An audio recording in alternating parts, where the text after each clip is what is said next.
fate always knows best. Trust the Luna ceremony, and your true mate will find you. That's what Nova's mother whispered to her the night before she died, clutching Nova's small hand with fingers already cold. But Nova would learn that fate could be cruel, that destiny could be a cage, and that sometimes the only way to escape your predetermined future was to choose the most desperate, reckless act imaginable, kissing a filthy beggar in front of the entire pack to make yourself unwanted, unclaimed, and free.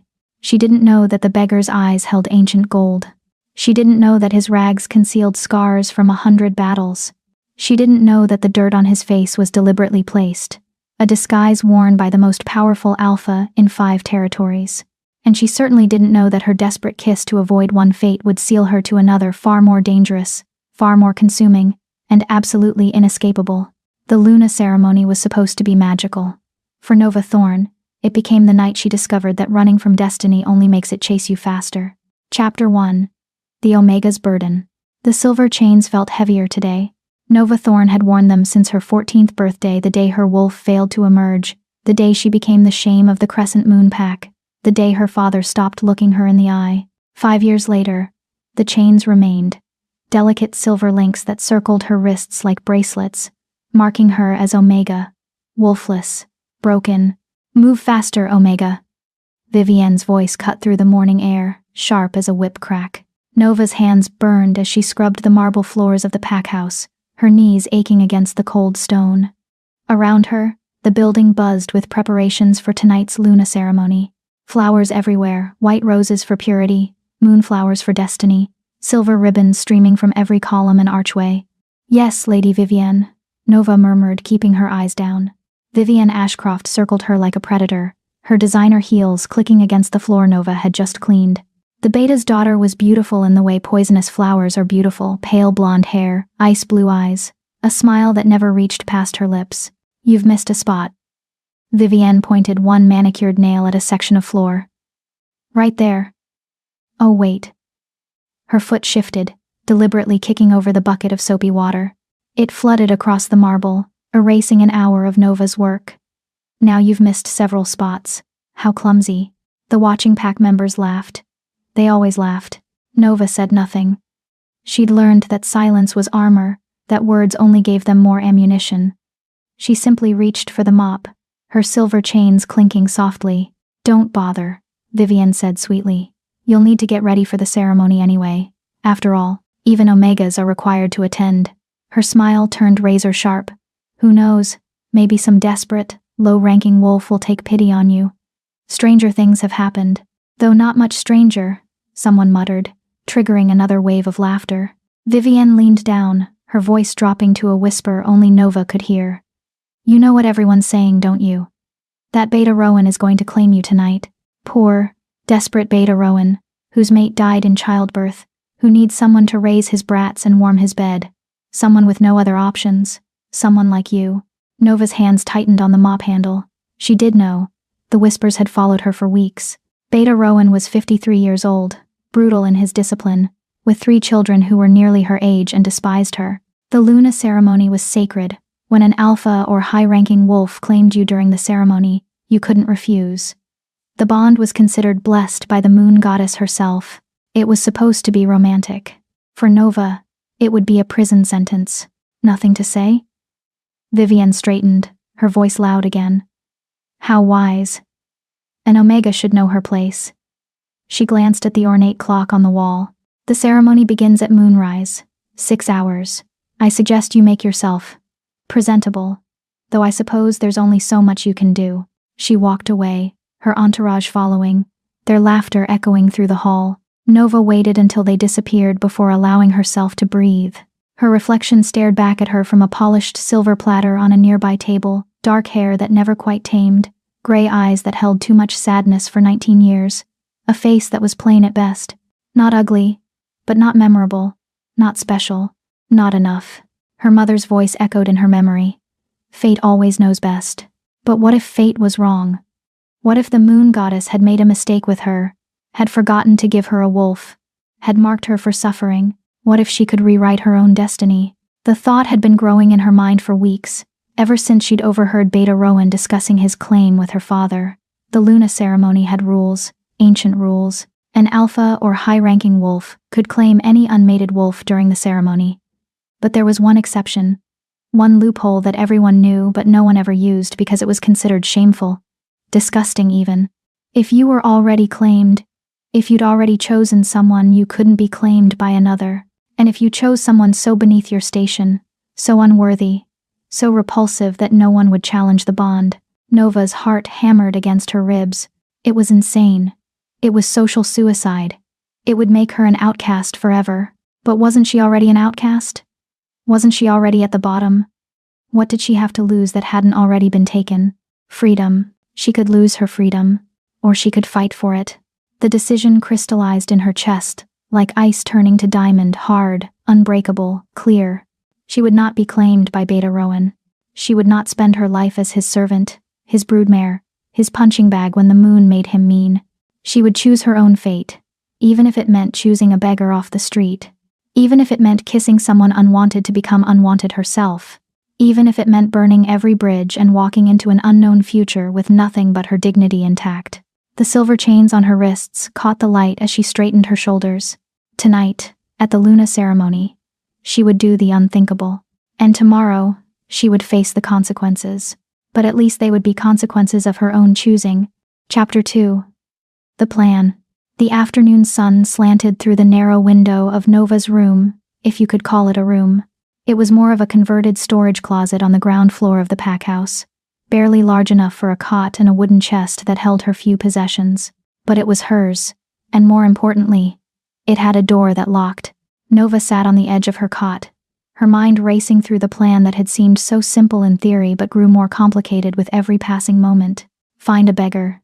Kiss him during the Luna ceremony. Claim him as her choice before Beta Rowan could claim her. Simple. Insane. Possibly brilliant. A knock on her door made her jump. Nova? The voice was soft, familiar. It's me. She opened the door to find Mira standing in the hallway, her arms full of fabric. Mira was the closest thing Nova had to a friend in the pack, a young she-wolf who worked in the kitchens, and had never treated Nova with cruelty, only quiet kindness. I brought you a dress, Mira said, slipping inside and closing the door behind her. For tonight. I know you probably don't have anything suitable for the ceremony. The dress was simple but beautiful pale silver silk that would catch the moonlight, with delicate embroidery at the hem. Far nicer than anything Nova owned. Mira, I can't. Yes, you can. Mira's brown eyes were firm.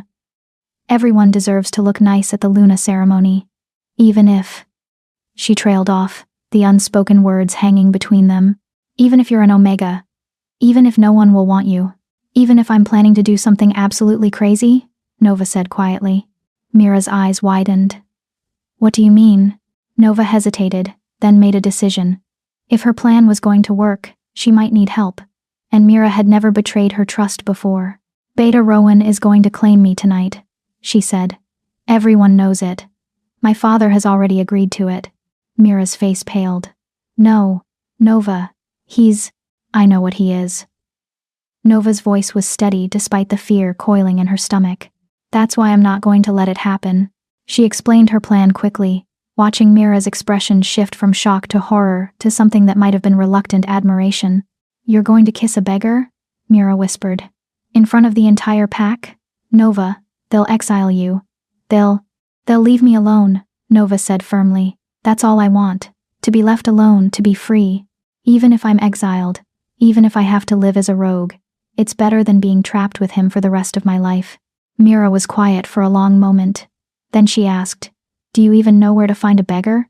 Nova's confidence faltered. That was the flaw in her plan. The Crescent Moon Pack was wealthy, prosperous. They didn't have beggars within their territory. She'd have to venture outside the pack lands, into the neutral zone where rogues and drifters gathered. The old market, Mira said suddenly. On the border. There are always travelers there, people passing through. Some of them, rough-looking. Poor. She met Nova's eyes. I'll come with you. You can't go alone. Relief flooded through Nova. You don't have to. Yes, I do. Mira's jaw set stubbornly. You're my friend.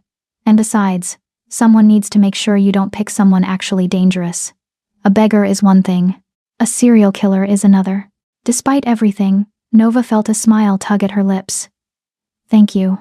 They left the pack house through the servants' entrance, drawing their cloaks tight against the cooling air.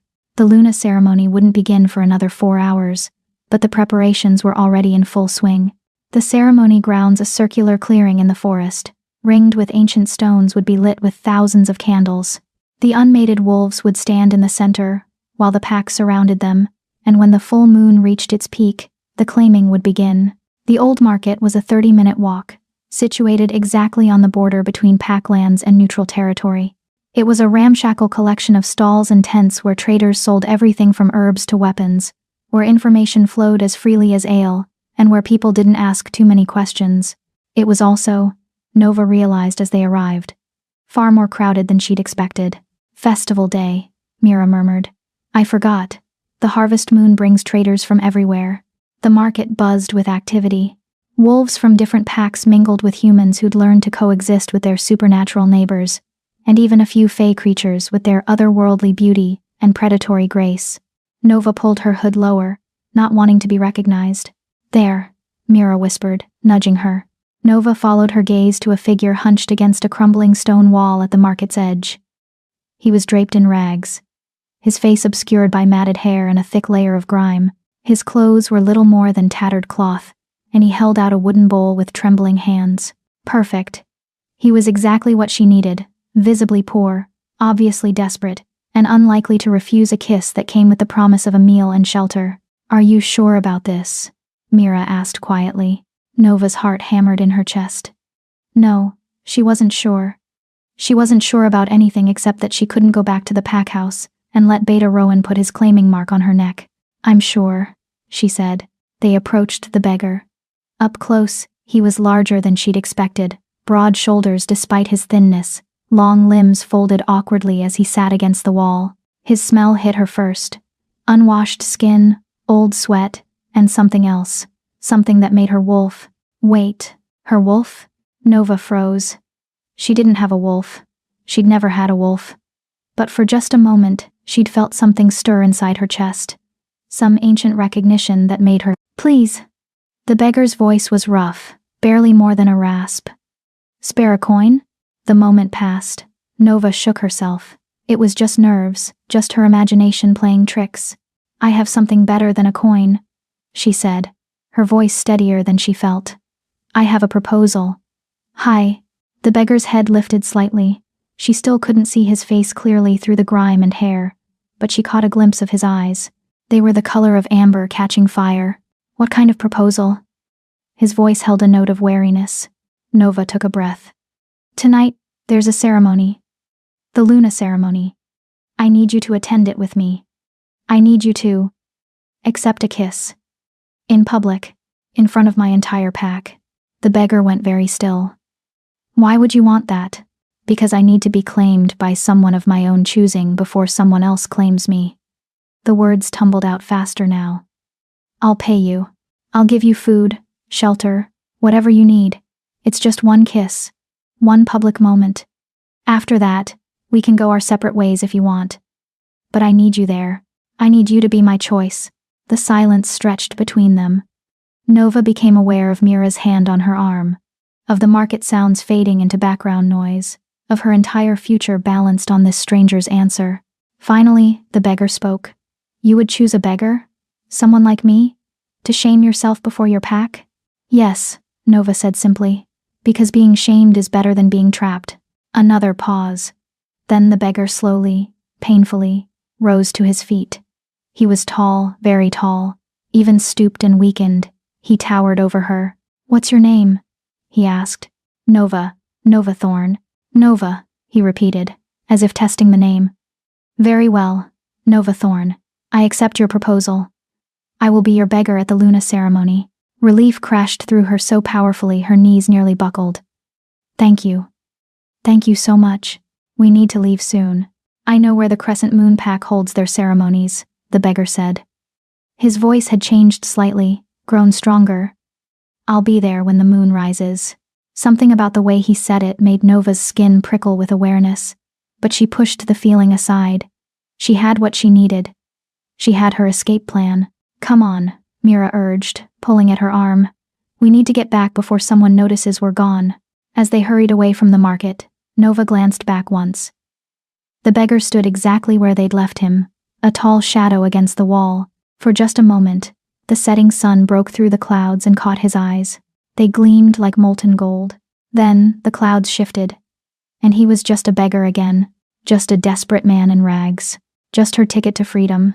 Nova turned away and didn't look back. She didn't see the beggar's lips curve into a smile. She didn't see him reach up and deliberately smudge more dirt across his face. And she certainly didn't see the 4 massive wolves that emerged from the shadows and bowed their heads in submission as he passed. Chapter 3. The Luna Ceremony. The ceremony grounds thrummed with ancient magic. Nova could feel it the moment she stepped into the stone circle, a pulse beneath her feet like a second heartbeat, old as the mountains and twice as patient. Hundreds of candles flickered in the gathering darkness, their flames dancing despite the still air. White petals carpeted the ground, released from baskets by young pack members who sang traditional songs in voices high and pure. It should have been beautiful. It was beautiful. And Nova had never been more terrified in her life. Hold still, Mira whispered. Adjusting the silver dress one final time, they stood at the edge of the clearing with the other unmated wolves, mostly young women, a few young men, all groomed and perfumed and trembling with anticipation. Vivienne stood 3 feet away, draped in white silk that probably cost more than Nova earned in a year. She caught Nova's eye and smiled, sharp and knowing. I heard Beta Rowan had his claiming mark prepared, Vivienne said loudly enough for everyone to hear. A silver collar, I believe. How appropriate for an Omega, the nearby wolves tittered. Nova forced herself to breathe, to stay calm. Just a little longer. Once the beggar arrived, once she kissed him in front of everyone, it would be done. She would be safe. If he arrived, what if he didn't come? What if he'd taken one look at the Crescent Moon Pack's territory and decided a warm meal wasn't worth the trouble? What if? The Alphas approach, someone called out. The crowd parted like water. Alpha Donovan Thorne strode into the circle, first Nova's father, though he'd barely acknowledged her existence since her wolf failed to emerge. He was a powerful man, still strong despite his 50 years, with the same dark hair Nova had inherited, and eyes like winter storms. Cold, distant, disappointed. Behind him came the other high-ranking wolves, Beta Rowan among them. Nova's stomach turned to ice. Rowan was exactly as she remembered, thick-bodied, with cruel eyes and a mouth that seemed permanently set in a sneer. His gaze found her immediately, and he smiled. It was not a kind smile. My daughter. Alpha Donovan's voice boomed across the clearing, magically amplified. Unmated wolves of the Crescent Moon Pack. Tonight, under the blessing of the Luna herself, we gather to honor the oldest of our traditions. The claiming, the bonding, the recognition of fated mates. The pack howled their approval, the sound raising goosebumps on Nova's arms. When the moon reaches its peak, Donovan continued, any unmated alpha or high-ranking wolf may step forward to claim their chosen mate. The Luna ceremony bond is sacred, unbreakable, blessed by the moon goddess herself. Once claimed, the bond cannot be refused. Nova's hands clenched in the silver silk of her dress. Where was he? Where was the beggar? However, her father's voice took on a warning tone. There is one ancient right that supersedes even an alpha's claim. The right of first choice. If an unmated wolf has already chosen their mate, if they have already marked their selection before the ceremony's peak, then no other may challenge that bond. Murmurs rippled through the crowd. The right of first choice was rarely invoked. It was considered almost shamefully desperate, a way for weak wolves to avoid more powerful mates, which was exactly why Nova was going to use it. Let the ceremony begin. Donovan raised his arms to the rising moon. Let fate reveal itself. The moon cleared the trees, full and enormous, bathing the stone circle in silver light. Magic crackled through the air like lightning before a storm. This was it, the moment when claims would be made. Beta Rowan stepped forward. No, Nova whispered. I, Beta Rowan of the Crescent Moon Pack, his voice carried across the sudden silence. Invoke my right of claim. I choose. I invoke the right of first choice. Nova's voice rang out before she could second-guess herself. Every head turned toward her. The magic in the air seemed to pause, waiting. Her father's face darkened with rage. Nova? What is the meaning of, I invoke the right of first choice, she repeated, louder this time. Her legs trembled, but she forced herself to walk forward, into the center of the circle.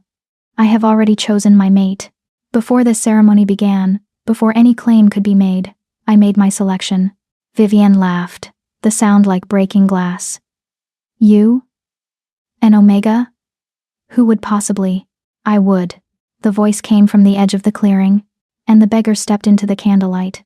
The crowd's reaction was immediate gasps of horror, sounds of disgust. He looked even worse under the ceremony's magic-enhanced lighting. The grime on his face seemed darker, his rags more tattered. He moved with a shuffling gait, head down, shoulders hunched. Perfect. This? Beta Rowan's face twisted with contempt. This is your choice? A filthy vagrant?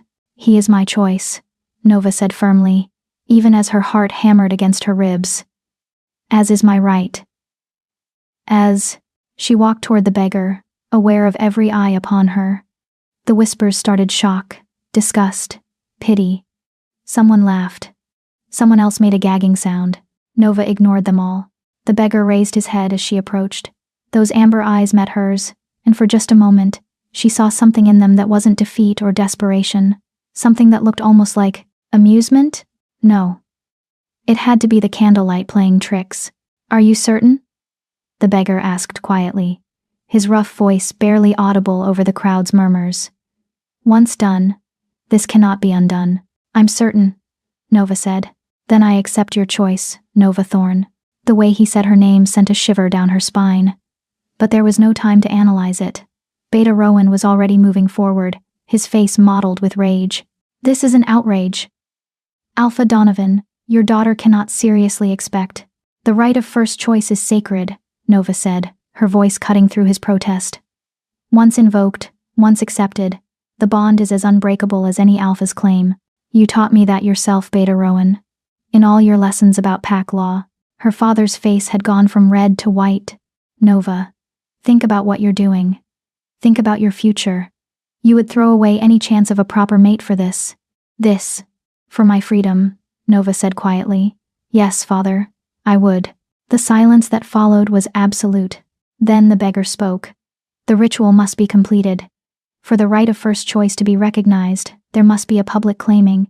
A kiss, witnessed by the pack, under the full moon's light. He was right. That was the final piece. That was what would seal the bond and make it unbreakable. Nova stepped closer. The beggar smelled of dirt and sweat and something else, something wild and clean underneath, like pine forests after rain. He towered over her, even hunched as he was. I'm sorry, she whispered, so only he could hear. I'm sorry for using you like this. Don't be, he murmured back. And was that amusement in his voice again? I'm not. Before she could question it, before she could think too hard about what she was doing, Nova rose on her toes, wrapped her hand around the back of his neck, and pulled him down to her. Their lips met, and the world exploded. Power surged through her like lightning, like fire, like the moon itself had reached down and touched her soul. Her wolf that had never existed, that had never answered her calls, suddenly roared to life inside her chest, not emerging, not shifting, but present in a way she'd never felt before. And it wasn't just her wolf, she felt his wolf too. Ancient, powerful, enormous beyond comprehension. Alpha, not just any alpha, something more. Something that made Alpha Donovan's wolf feel like a puppy in comparison. Nova's eyes snapped open. She tried to pull back, but the beggar's hand came up to cup her face, and his hand was clean. The grime was gone from his palm, revealing calloused skin marked with silver scars that looked like claw marks from ancient battles. What? She gasped against his lips. Shh, he murmured. Not yet. The bond must complete. Magic swirled around them, visible now as threads of silver and gold light. The pack was shouting something, but Nova couldn't hear over the roaring in her ears. The beggar's other hand rose to her face, cradling it gently, and she felt the last of the bond snap into place. Unbreakable, eternal, absolute. The beggar, no, not a beggar. Something in Nova's newly awakened instincts screamed, pulled back. His amber eyes glowed in the moonlight, and slowly, Deliberately, he reached up and wiped the grime from his face. The dirt came away like stage makeup. Beneath it was a face carved from stone and shadow, sharp cheekbones and a strong jaw marked with silver scars. Dark hair that wasn't matted at all, just artfully mussed. And those eyes, those burning amber eyes that now blazed with power and something that looked like triumph. "Hello, little wolf," he said softly. "Did you really think I was a beggar?" The crowd had gone silent. Someone whimpered. Mira's voice, shaking. That's impossible." And then her father spoke, his voice hollow with shock, and what might have been fear. "Theron Blackfang. The Alpha King of the Northern Territories." Nova's world tilted sideways. No, that wasn't possible. The Alpha King was a legend, a monster story used to frighten children. He was said to be ancient, powerful, cruel beyond measure. He commanded 5 territories and had never taken a mate. He certainly wouldn't disguise himself as a beggar in a random market. He certainly wouldn't accept a kiss from a worthless Omega. "Surprise," Theron Blackfang said, his lips curving into a smile that was all predator. "It seems, Nova Thorn, that you've just claimed the most powerful alpha in 5 territories. I do hope you're prepared for the consequences." His hand was still cradling her face. The bond hummed between them, unbreakable and absolute, and Nova realized with crystal clarity that she'd just escaped one cage only to lock herself into another, one that was far more dangerous than she'd ever imagined. Chapter 4. The Alpha King's Game. The chaos erupted slowly, like a storm building on the horizon. First came the silence absolute, suffocating silence as every wolf in the Crescent Moon Pack processed what they'd just witnessed. Then came the whispers, rising like wind through dead leaves. Then came the panic. "Everyone on your knees," Beta Rowan's voice cracked like a whip. "On your knees before the Alpha King." The pack dropped as one, foreheads pressed to the petal-strewn ground. Even Alpha Donovan Nova's father, the man who'd ruled this territory for 30 years, sank to one knee, his head bowed. Only Nova remained standing, frozen in Theron Blackfang's grip. "Let go of me," she whispered, her voice shaking. "No." His thumb brushed across her cheekbone, a gesture that might have been tender if his eyes weren't gleaming with dark amusement. "You claimed me, little wolf. You kissed me in front of your entire pack and invoked the right of first choice. The bond is sealed. You don't get to run from it now. You lied." Anger cut through her shock, hot and sharp. "You deceived me. You let me think." "I let you make your own choice," Theron interrupted smoothly. "You chose a beggar, yes, but you chose of your own free will. The bond doesn't care about identities or disguises. It only cares about choice and acceptance." His smile widened. "And you, Nova Thorn, chose me. Rise," Theron called out to the prostrate pack, his voice carrying effortlessly across the ceremony grounds. The authority in it made Nova's newly awakened wolf want to submit, to bare her throat, to acknowledge his dominance. She gritted her teeth and forced the instinct down. The pack rose slowly, cautiously.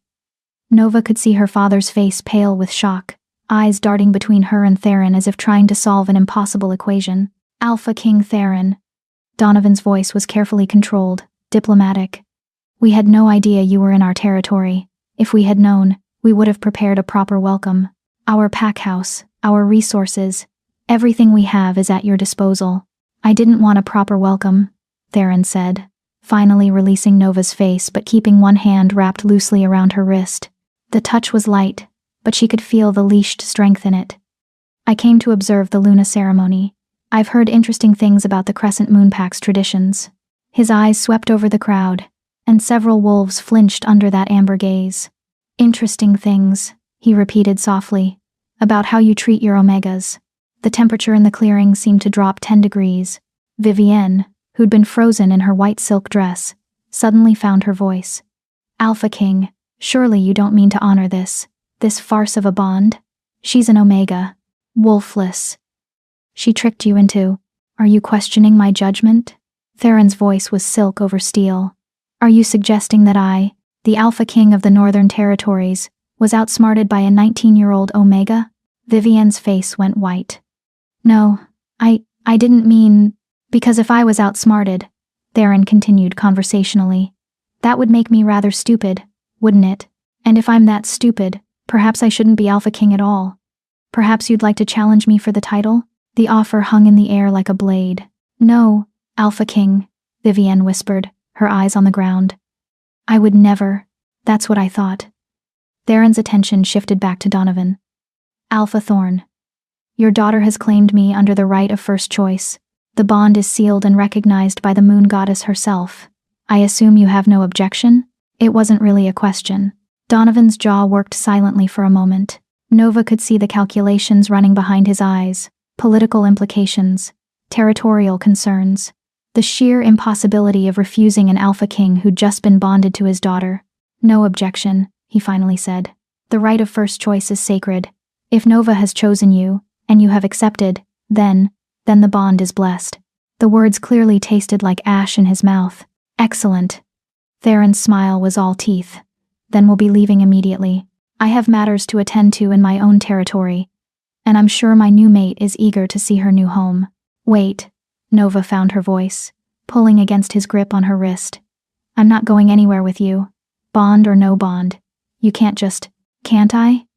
Theron turned to face her fully, and the force of his presence hit her like a physical blow. This close, without the beggar's disguise, he was devastating, not handsome in any conventional sense, but powerful in a way that made handsome seem irrelevant. You invoked an ancient right, little wolf.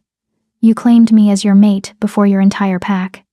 Did you think there wouldn't be consequences? I thought I was claiming a beggar. Nova's voice rose despite her efforts to control it. I thought I was choosing someone powerless, someone who would take my offer of food and shelter and leave me alone afterward. I never meant to bind yourself to the most powerful alpha in 5 territories? Theron's eyebrows rose. No, I imagine you didn't. But intentions don't break bonds. Actions do. And your actions tonight sealed your fate to mine. He leaned closer, his voice dropping so only she could hear. I could have refused, you know. When you proposed this scheme in the market, I could have said no. But I didn't. Do you want to know why? Nova's throat was dry. Why? Because I've been looking for you for a very long time, Nova Thorn. And when you walked up to me in that market, when you offered me exactly what I needed, a legitimate bond, publicly witnessed, unbreakable by any law or tradition, I knew the moon goddess had finally answered my prayers. Ice flooded Nova's veins. What are you talking about? You don't even know me, don't I? His smile was enigmatic. We'll discuss it later. Right now, we have an audience, and I'd rather not air all our secrets in front of your pack. He raised his voice again, addressing Donovan.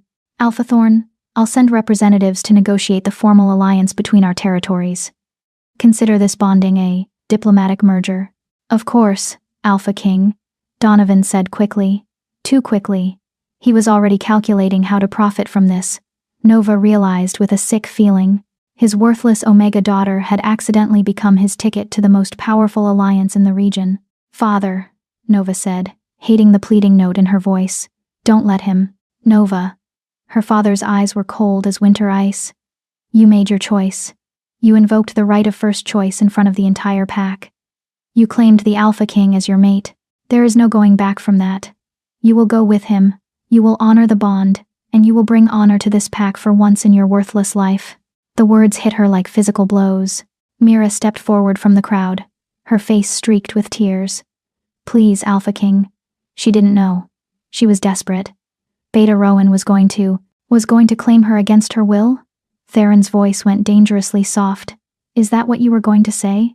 Mira froze, realizing she'd just implicated Beta Rowan in something very close to abuse of power. Theron's gaze swung to Rowan, who'd gone very pale. Is this true, Beta? Were you planning to use the Luna ceremony to claim a 19-year-old Omega who clearly didn't want you? The bond would have been legal, Rowan stammered. The ceremony allows claiming, Theron said coldly. It doesn't allow coercion. There's a difference. He looked back at Nova, and something shifted in his expression. So that's why you did it. You weren't just being rebellious. You were protecting yourself. Nova said nothing. She wouldn't give him the satisfaction of confirmation. Well then, Theron said quietly. I suppose I should thank Beta Rowan. If he hadn't been such a predatory bastard, you never would have walked into that market. You never would have found me. And we never would have. He gestured to the golden threads of the bond that still shimmered faintly in the air between them, visible only to those with enough power to see magic itself. "This changes things," he said, almost to himself. Then he shook his head, as if clearing it, and his commanding voice returned. "Gather your belongings, Nova. We leave in 10 minutes. "I don't have belongings," Nova said bitterly. "Omegas don't own anything worth taking." Something flickered across Theron's face, anger, maybe, or disgust. "Then we leave now." He finally released her wrist, but the loss of contact made the bond ache in her chest. "Say your goodbyes quickly. You won't be returning to the Crescent Moon Pack territory for quite some time." "I have no one to say goodbye to," Nova said. It was true. Her father had never loved her. Her pack had never accepted her. The only person who'd shown her kindness was Mira, and even that friendship had been conducted in whispers and shadows. She turned to Mira anyway. "Thank you, for everything, for being kind when no one else was." Mira grabbed her hands, squeezing tight. "Be careful," she whispered. "He's the Alpha King. They say he's never lost a battle. They say he's killed hundreds of wolves who challenged him. They say." "I know what they say," Nova whispered back. "I'll be fine, I have to be." Even as she said it, she wasn't sure she believed it. Theron was watching their exchange with those unsettling amber eyes. When Nova finally stepped away from Mira, he moved beside her with fluid grace. "Shall we?" He offered his arm like a gentleman, which would have been laughable if the situation weren't so terrifying. Nova ignored the arm and started walking toward the edge of the ceremony grounds. Behind her, she heard Vivienne's voice, shrill with confusion. "I don't understand. Why would the Alpha King want a worthless Omega?" And Theron's reply, carried on the wind with preternatural clarity. "Because, unlike the rest of you, I can see what she actually is. And when she finally stops hiding, when she finally embraces what she was always meant to be, she's going to burn brighter than all of you combined." Nova stumbled but caught herself. What did that mean? What could he possibly see in her that no one else could? She was just an Omega. Wolfless, powerless, plain, wasn't she? The bond hummed in her chest, and her newly awakened wolf stirred uneasily, as if it knew something she didn't. As if it had been waiting for this moment all along. 4 massive wolves emerged from the forest ahead of them. Theron's guards, she realized. They were enormous, each one larger than any wolf in the Crescent Moon Pack, with fur that ranged from midnight black to silver gray. They bowed their heads as Theron approached. "We walk from here," Theron said. "My territory is 3 hours north. We'll arrive by midnight."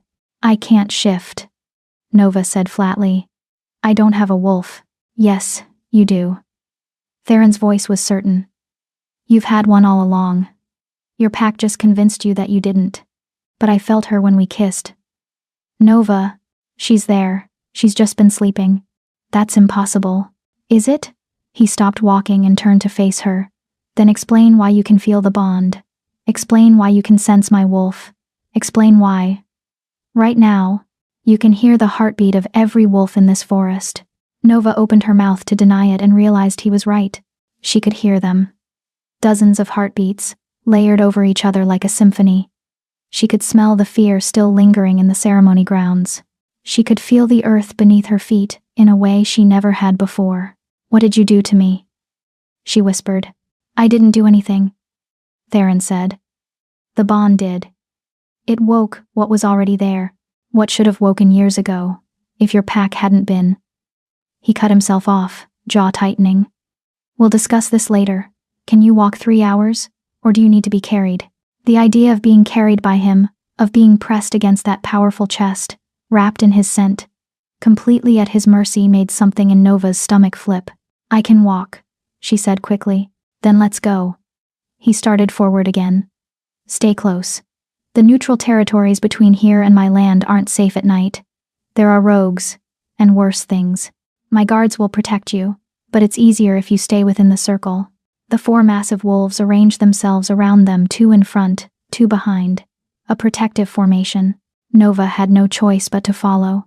As they walked into the dark forest, leaving the Crescent Moon Pack territory behind, she couldn't shake the feeling that she was walking toward something inevitable. Something that had been waiting for her since the day she was born. The bond pulsed in her chest like a second heart, and somewhere deep inside, Her sleeping wolf opened one golden eye. Chapter 5. The Journey North. The forest was different at night. Nova had lived on the edge of wilderness her entire life, had walked these paths 1,000 times in daylight. But now, with her newly awakened senses, the forest was alive in ways she'd never imagined. She could hear the rustle of mice in the underbrush, the flutter of owl wings overhead, the distant howl of wolves that weren't part of their group, and she could feel Theron beside her, his presence like a controlled wildfire, warm, dangerous, barely contained. They'd been walking for nearly an hour in silence when he finally spoke. "You're afraid of me." It wasn't a question. Nova considered lying, then decided there was no point. "Yes." "Good." His voice held approval. "Fear keeps you cautious. Caution keeps you alive." "Is that supposed to be comforting?" "No, it's supposed to be honest." He glanced at her, his amber eyes catching the moonlight filtering through the trees. "I don't deal in comfort, Nova. I deal in truth. And the truth is that you've bound yourself to someone very dangerous." "But I'm not dangerous to you. How can I believe that? You deceived me. You pretended to be someone you're not." "I pretended to be poor and powerless," Theron corrected. "I never pretended to be safe. And you didn't choose me for safety, you chose me for escape. You got exactly what you asked for." Nova's hands clenched at her sides. "I asked for a beggar who would take my offer and leave me alone. Not an alpha king who would drag me to his territory. Then you should have been more specific in your terms." There was dark amusement in his voice. "Negotiations are tricky things, little wolf. Every loophole matters." One of the wolves ahead of them, the massive black one with silver-tipped ears, huffed what sounded almost like laughter. "Are they laughing at me?" Nova demanded. "Probably," Theron said. "That's Kale, my second in command. He has an unfortunate sense of humor." He raised his voice slightly. "And he's about to volunteer to scout ahead for rogues, isn't he?" The black wolf Kale huffed again, but split off from the group and loped ahead into the darkness. "The others are Darius, Vera, and Nyx," Theron continued, gesturing to the remaining 3 guards. "They're my personal guard. The strongest wolves in my territory, and the most loyal. You can trust them with your life. But can I trust them more than I trust you?" Nova asked pointedly. Theron smiled. "Probably. They're much nicer than I am." Despite everything, despite her fear and anger and the surreal impossibility of her situation, Nova felt a small, unwilling laugh escape. Theron's expression shifted, something warm flickering across his features. "There. That's the first genuine emotion I've seen from you that wasn't terror or rage. Keep that. You'll need it." "Need it for what?" "For what comes next." His smile faded. "Nova, there's something you need to understand. The bond between us, it's not just a political inconvenience or a mistake you can undo. It's real. It's powerful. And whether you meant to or not, you've just made yourself one of the most important people in 5 territories. I don't want to be important. I just wanted to be free." "Freedom is a luxury," Theron said quietly. "Power is survival, and you're about to have more power than you ever imagined, whether you want it or not." Before Nova could respond, Kale came bounding back, his massive form barely making a sound as he moved through the underbrush. He shifted mid-stride, fur melting into skin, until a tall man with dark hair and sharp features stood before them, completely unbothered by his nakedness. "Rogue pack, 2 miles north," Kale reported. 8 wolves, led by a male named Garrett. "They've caught our scent. They're deciding whether to challenge us or let us pass." Theron's expression hardened. "How many are fighters?" "All of them. No young, no weak. It's a raiding pack." "Perfect." Theron's voice dripped with sarcasm. "We're making excellent time, and I really wanted to deal with territorial rogues tonight." He glanced at Nova. "Stay close to Vera and Nyx. Don't run. Don't shift." "I told you. I can't shift. And don't engage." Theron continued as if she hadn't spoken. "Rogues are unpredictable. Most will back down when they realize who I am. Some won't. The ones who don't back down will die very quickly."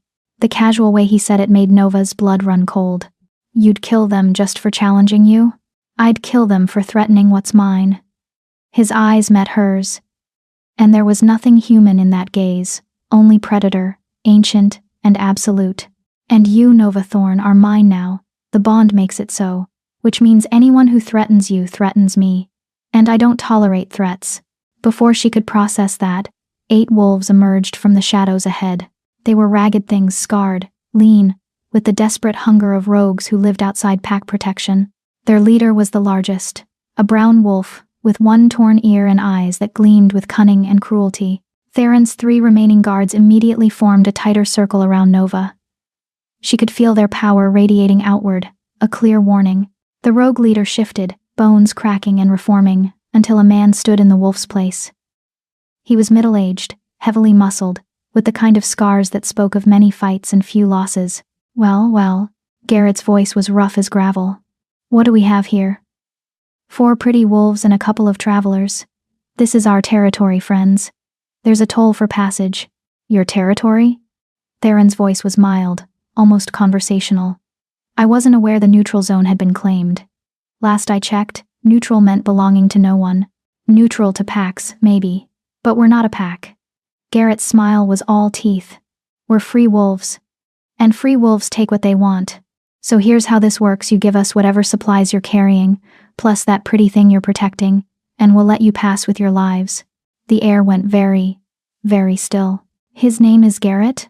Theron asked Kale quietly. Yes, Alpha King. Good. I like to know the names of wolves before I kill them. It's more personal that way. Garrett's expression flickered with uncertainty. Alpha King? You're not, you can't be. Theron let his power unfurl. It hit like a tsunami. Like the weight of mountains. Like the concentrated force of every dominant wolf Nova had ever encountered, multiplied by 1,000. She staggered under the pressure of it, and she was protected by the bond. The rogue wolves weren't. They collapsed as one, driven to the ground by the sheer force of Theron's dominance. Even Garrett, the leader, was forced to his knees, his body shaking with the effort of not submitting completely. Let me be very clear, Theron said, and his voice carried the weight of absolute authority. That woman you just threatened is my bonded mate. She is under my protection. She carries my mark. He moved forward, and each step seemed to increase the pressure. Now, you have 2 choices. You can apologize for your insult, swear fealty to me, and leave this territory forever. Or you can maintain your pride and die here in the dirt. Garrett's voice was strangled. I didn't know we didn't mean. Choose, Theron said flatly. I submit. Garrett pressed his forehead to the ground. I submit to the Alpha King. Forgive my ignorance. The other 7 rogues followed suit immediately, whimpering their submission. Theron held them there for another long moment, letting them feel the full weight of his power. Then, as suddenly as it had come, the pressure vanished. Go, Theron said. Cross into the Eastern Territories and tell Alpha Serena that Theron Blackfang sent you. Tell her you're seeking asylum. She'll take you in if you're willing to work honestly. If I ever see you in the neutral zone again, I'll kill you where you stand. Understood? Yes, Alpha King, Garrett gasped. Thank you, Alpha King. The rogues fled into the darkness, their forms disappearing so quickly they might have been ghosts. Silence fell over the forest. Nova realized she was shaking. Not from fear, from the aftershock of Theron's power. It had brushed against her through the bond, and even that indirect contact had been overwhelming. What are you? She whispered. Theron turned to look at her, and his eyes were still glowing faintly with power. I'm the Alpha King. I'm the wolf that other wolves have nightmares about. I'm the reason the territories have been at peace for 20 years, because everyone knows that challenging me means death. He took a step closer. And now I'm your mate. Does that terrify you? Yes, Nova said honestly. Good. He reached out and tucked a strand of hair behind her ear, the gesture surprisingly gentle after the violence he'd just threatened. Hold on to that fear. Let it sharpen you. Because you're going to need to be sharp for what's coming. What is coming? Questions, challenges. Wolves who will wonder why I chose an Omega when I could have had any she-wolf in 5 territories. His hand dropped away. They won't understand that you're not really an Omega at all. That you're something much more interesting. Stop saying that. Nova's frustration boiled over. I am an Omega. I've been tested. My wolf never emerged. I've lived 19 years as the weakest member of my pack. You can't just decide I'm something else because it fits your narrative. Can't I? Theron's smile was enigmatic. Nova, why do you think your wolf never emerged? Because I'm broken. Because I'm defective. Because Because you were suppressed, Theron interrupted. Someone in your pack didn't want your wolf to emerge. Someone made sure it stayed dormant. The words hit Nova like cold water. That's impossible. Who would? Why would? That's what we're going to find out. Theron started walking again, and his guards fell into formation. But first, we need to get you somewhere safe. Somewhere the bond can fully settle, and your wolf can finally wake up properly. Nova hurried to catch up, her mind reeling. You keep talking about my wolf like it's real, like it's just sleeping. But I've tried to shift for years. I've done every ritual, every ceremony. Nothing worked. Because you were trying to shift into what you thought you should be, Theron said. You were trying to force an emergence that had been magically blocked, but the bond broke that block. I felt it happen when we kissed. Your wolf is awake now, Nova. You just don't know how to hear her yet. Then help me, Nova said before she could stop herself. If what you're saying is true, if I really do have a wolf, teach me how to reach her. Theron stopped walking and turned to face her fully. For a long moment, he just studied her face, his expression unreadable. All right, he said finally. Close your eyes. What? Close your eyes. Trust me, just this once. Nova hesitated, then obeyed. The darkness behind her eyelids was absolute. Now, Theron's voice was closer, intimate. Stop thinking about shifting. Stop thinking about wolves. Just listen. Listen to your heartbeat. Nova focused on the steady thump-thump in her chest. Good. Now listen deeper. Past your heart, past your lungs, to the place where instinct lives, where wild things sleep. She tried. She focused all her attention inward, searching for something. Anything. At first, there was nothing. Then, a flicker. Like a candle flame in darkness. A presence, ancient and patient, curled up in the depths of her soul. I feel Nova's breath caught. There's something. Don't force it, Theron warned. Just acknowledge it. Let it know you're finally listening. The presence stirred. Nova felt rather than heard it, a sense of awakening, of recognition. And then, clear as a bell, a voice in her head that was hers but not hers. Finally. I've been waiting so long. Nova's eyes snapped open. She's there. My wolf is there. Theron's smile was triumphant. I told you. Now you just need to learn to work together. And that. He resumed walking. That will take time. Training. And patience. All of which you'll have in my territory. Nova touched her chest, feeling the dual heartbeat, now hers and her wolf's, synchronized but distinct. Why? She asked quietly. Why does this matter so much to you? Why go through the elaborate disguise, the deception, the everything? You're the Alpha King. You could have any mate you wanted. Why me? Theron was quiet for so long that Nova thought he wouldn't answer. Then, because 20 years ago, a prophecy was made. A seer told me that my true mate would be born under a blood moon, to a pack that would reject her, with a wolf that would sleep until awakened by a bond forged in desperation and truth.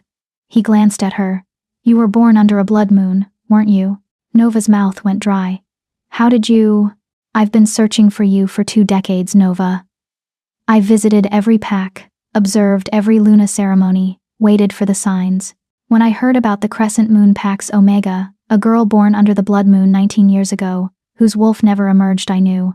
I just needed to be sure. So I disguised myself and waited to see what you would do. And I walked right up to you and offered you exactly what you needed, Nova said slowly. A legitimate bond, public, unbreakable.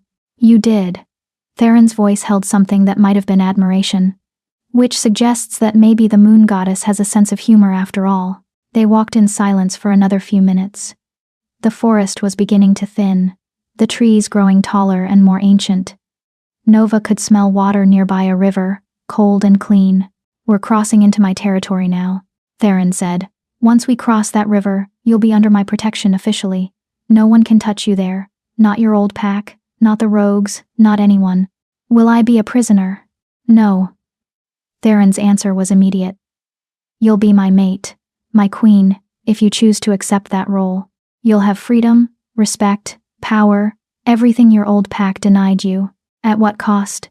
At the cost of your anonymity, Theron said honestly. At the cost of your old life. You can never go back to being invisible, Nova. Everyone will be watching you now, judging you, waiting to see if you're worthy of being the Alpha King's mate. And if I'm not? Theron stopped at the river's edge. The water rushed past, dark and swift under the moonlight. Then you'll become worthy. I'll make sure of it. He held out his hand. Come, let's go home. Nova stared at his hand. This was it, the moment of real choice. Once she crossed that river, there would be no going back. She would be bound to this powerful, dangerous, enigmatic Alpha King for the rest of her life. But what was waiting for her if she refused? Her old pack, Beta Rowan? A life of servitude and abuse? At least with Theron, there was the promise of something more. Even if she didn't trust him, even if she was terrified, at least there was possibility. And her wolf, newly awakened, was urging her forward with a certainty that felt almost like coming home. Nova took his hand. His fingers closed around hers, warm and strong. Hold tight, he said. The current is strong here. Together, they stepped into the water. The cold shocked through her, but Theron's grip never wavered. His guards flanked them, creating a protective barrier against the current. Step by step, they waded across, the water rising to their waists before gradually growing shallower again. And then they were on the other side, dripping and cold but safe. Welcome, Theron said softly, to the Northern Territories. Nova looked up and gasped. Before them, rising from the forest like something out of a dream, was a castle. Not a pack house, not a mansion, but an actual castle with towers and battlements and walls that seemed to glow silver in the moonlight. That's where you live? Where we live now, Theron corrected. He started forward, pulling her gently along. Come on. You're freezing, and we still have half a mile to go. There will be hot food, warm clothes, and a bed waiting for you. A bed? Nova's exhaustion suddenly hit her all at once. She'd been running on adrenaline for hours, but now that they were safe, the weight of the day crashed down. Just one bed? Theron's laugh was low and warm. Separate rooms, Nova. I'm not a monster. You'll have your own suite, your own space. The bond is sealed, but that doesn't mean you have to share my bed. Not until and unless you're ready. The relief was overwhelming. Thank you. Don't thank me yet, Theron said, but there was no cruelty in it. Tomorrow, the real work begins. Tomorrow, you meet my pack. Tomorrow, you start learning what it means to be the Alpha King's mate. But tonight, Nova thought. Tonight she could rest. Tonight, she could try to process the impossible turn her life had taken. Tonight, she could finally breathe. They walked toward the glowing castle, and despite everything, despite her fear and uncertainty, and the bond humming in her chest, Nova felt something she hadn't felt in years. Hope. Chapter 6. The Northern Castle. The castle was even more breathtaking up close. Nova had expected stone and cold, the kind of fortress built for war and defense. Instead, the Northern Castle was alive with warmth, torches flickering in bronze sconces, tapestries depicting wolves and stars hanging from high walls, and everywhere, the scent of pine and mountain air. Guards lined the entrance, all of them massive wolves in human form, each one dropping into a respectful bow as Theron passed. Alpha King, they murmured in unison. Their eyes tracked to Nova with barely concealed curiosity. She could feel their questions, their confusion. Why was their Alpha King bringing home a bedraggled, soaking wet girl who looked more like a drowned rat than a queen? Theron seemed unbothered by their stares. Inform the household staff that my mate has arrived. Prepare the queen's suite. Hot bath, fresh clothes, and a meal. Nothing heavy, she's exhausted, and won't be able to stomach a feast. Your mate? One of the guards, a woman with silver hair and sharp green eyes, couldn't quite hide her shock. Is there a problem, Commander Lyssa? Theron's voice went dangerously soft. No, Alpha King. Lyssa's head bowed immediately. Forgive me. We simply weren't expecting. We had no word that you'd found your mate. That's because I only found her tonight. Theron's hand rested on the small of Nova's back, a gesture that was both possessive and oddly protective. This is Nova Thorn, formerly of the Crescent Moon Pack. She is now Nova Blackfang, my bonded mate, and your future queen. Anyone who shows her disrespect will answer to me personally. The threat hung in the air like a blade. Of course, Alpha King, Lyssa said quickly. Welcome, Lady Nova. The Northern Territories are honored by your presence." The formal words felt surreal. Just hours ago, Nova had been scrubbing floors and dodging insults. Now she was being called Lady and welcomed as a future queen. It was too much. It was all too much. "Theron." Nova's voice came out smaller than she intended. I can't." He understood immediately. "Commander Lissa, clear the entrance hall. My mate needs space." The guards melted away like shadows, disappearing through side doors with the efficiency of well-trained soldiers. "Better?" Theron asked quietly. Nova nodded, not trusting her voice. "Come on." His hand remained on her back, steady and grounding. "Let's get you somewhere private."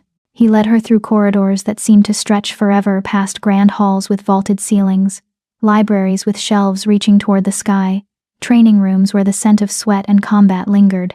Finally, they climbed a spiral staircase to the castle's 3rd floor. Theron stopped before an ornate door carved with images of wolves and moon phases. "This is yours."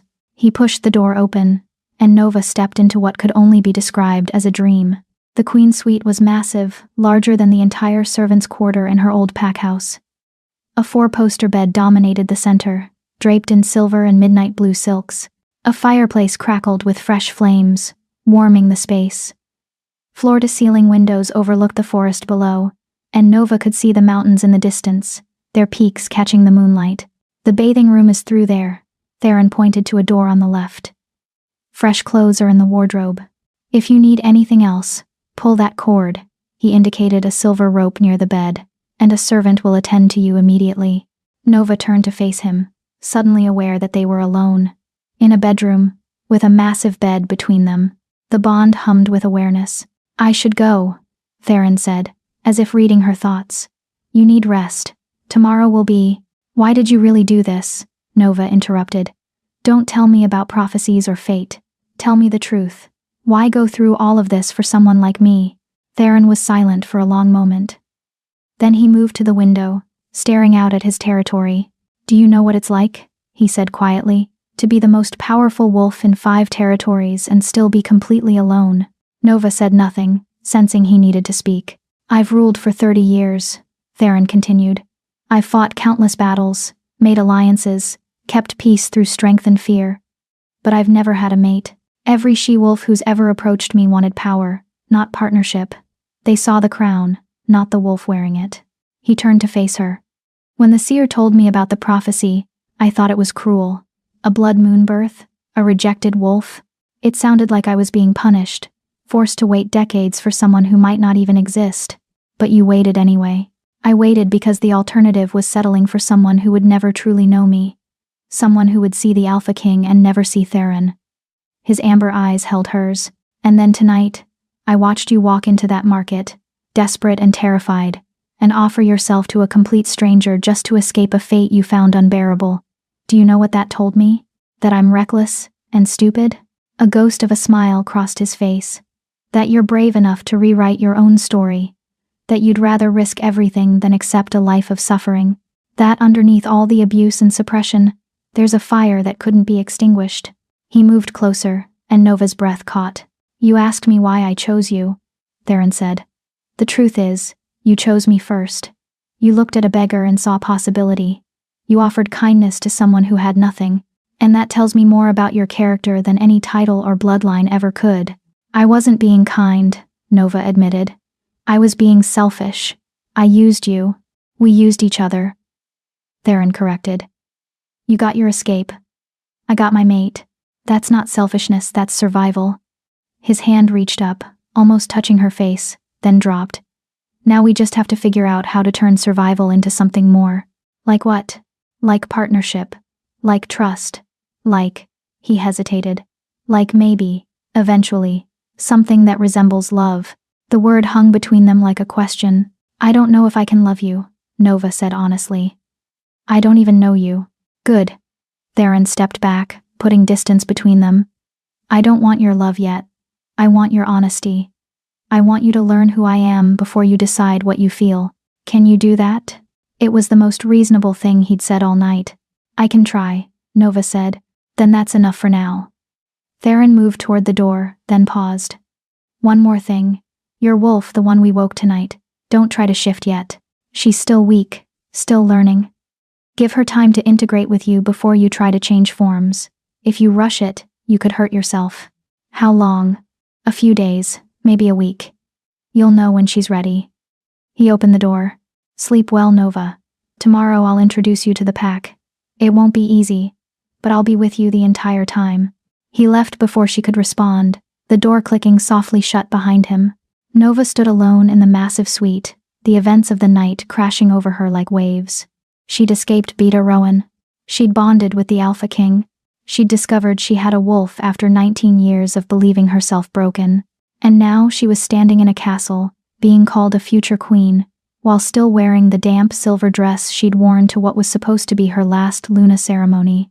It was absurd. It was impossible. It was... A knock on the door interrupted her spiraling thoughts. Lady Nova?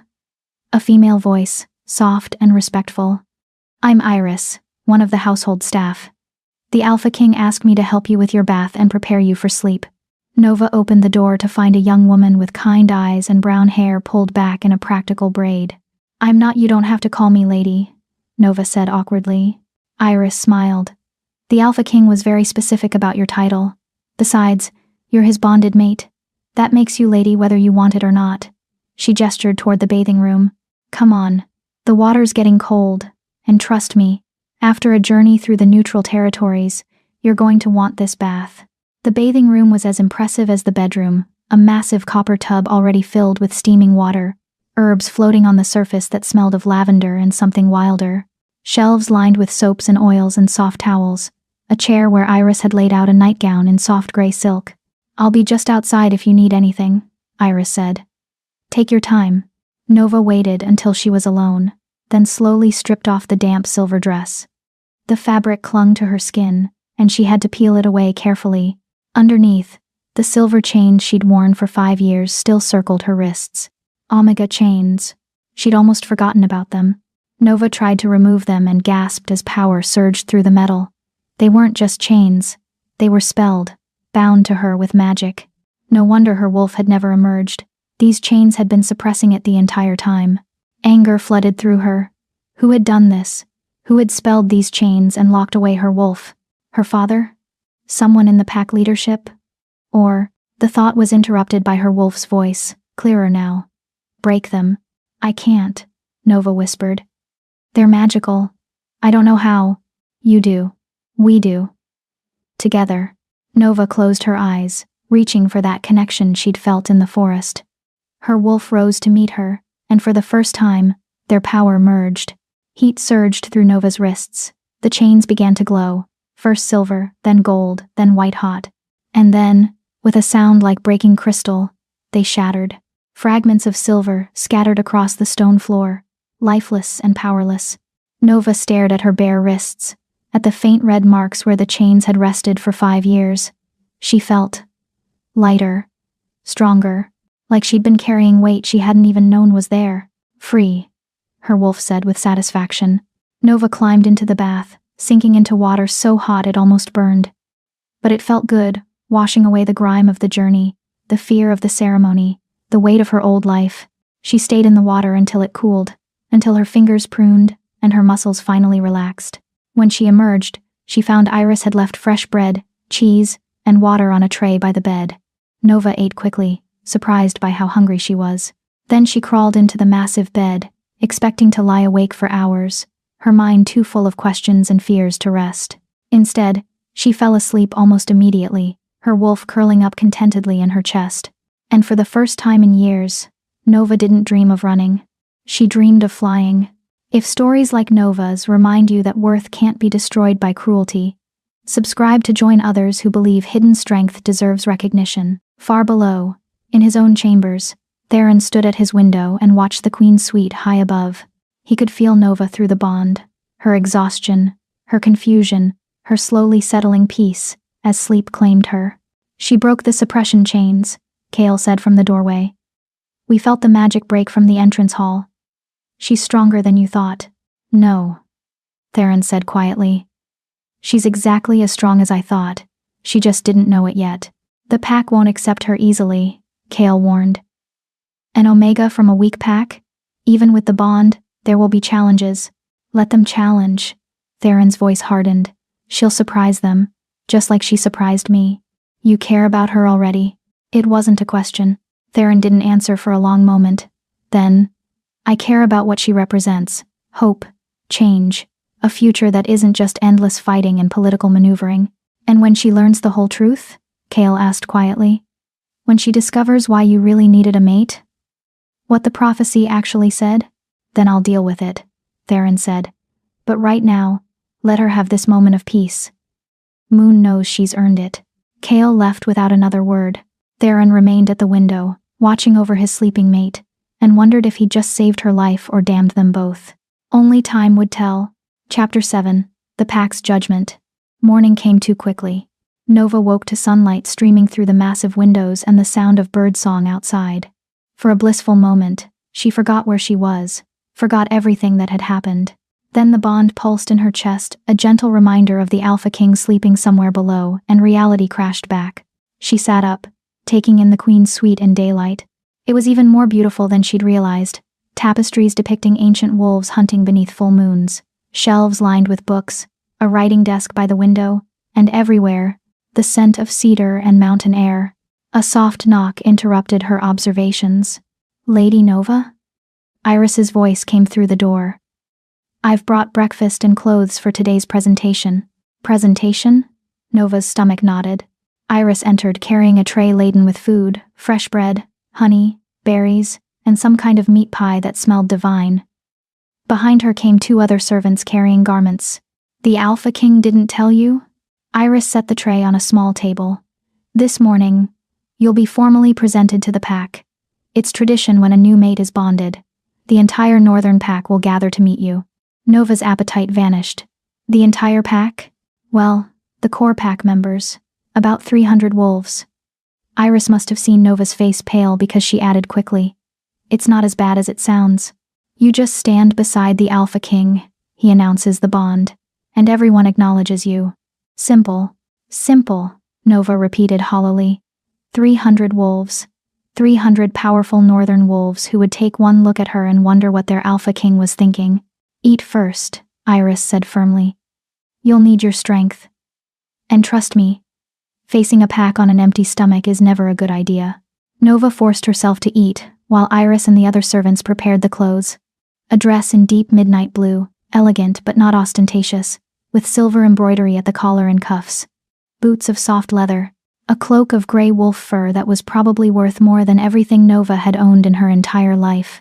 The Alpha King chose these himself, one of the servants said, a young man with friendly eyes. He said you should look like yourself, not like something you're not. The thoughtfulness of it caught Nova off guard. She'd expected something ornate and uncomfortable, designed to make her look like a proper queen. Instead, these clothes were beautiful but practical, something she could move in, fight in if necessary. After breakfast, Iris helped her dress. The fabric was softer than anything Nova had ever worn, molding to her body perfectly. Iris braided her dark hair in a complex pattern that managed to look both elegant and strong. There, Iris stepped back, smiling. You look like a queen. Nova looked at herself in the mirror and barely recognized the woman staring back. The dress brought out the gray of her eyes, made her skin seem less pale and more luminous. The braids gave her face a regal quality she'd never possessed before. But underneath the fine clothes, she was still just Nova. Still the Omega who'd scrubbed floors and worn chains. What if they don't accept me? She whispered. Iris's expression softened. Then they'll learn to. The Alpha King has never been wrong about anything important. If he chose you, there's a reason. Another knock. This one more commanding. Lady Nova. Commander Lissa's voice. The Alpha King requests your presence in the Great Hall. This was it. Nova took a deep breath, touched the place in her chest where her wolf rested. We can do this, her wolf assured her, and walked toward the door. Lissa waited in the corridor, her silver hair gleaming in the morning light. Her green eyes assessed Nova with the sharp gaze of a warrior. The pack is gathering, Lissa said without preamble. The Alpha King is already in the Great Hall. I'm to escort you to the presentation platform. She paused. A word of advice, Lady Nova. Don't show fear. Northern wolves respect strength. If you walk in there, looking terrified, They'll tear you apart, maybe not physically, but definitely politically. That's comforting, Nova said dryly. The corner of Lissa's mouth twitched.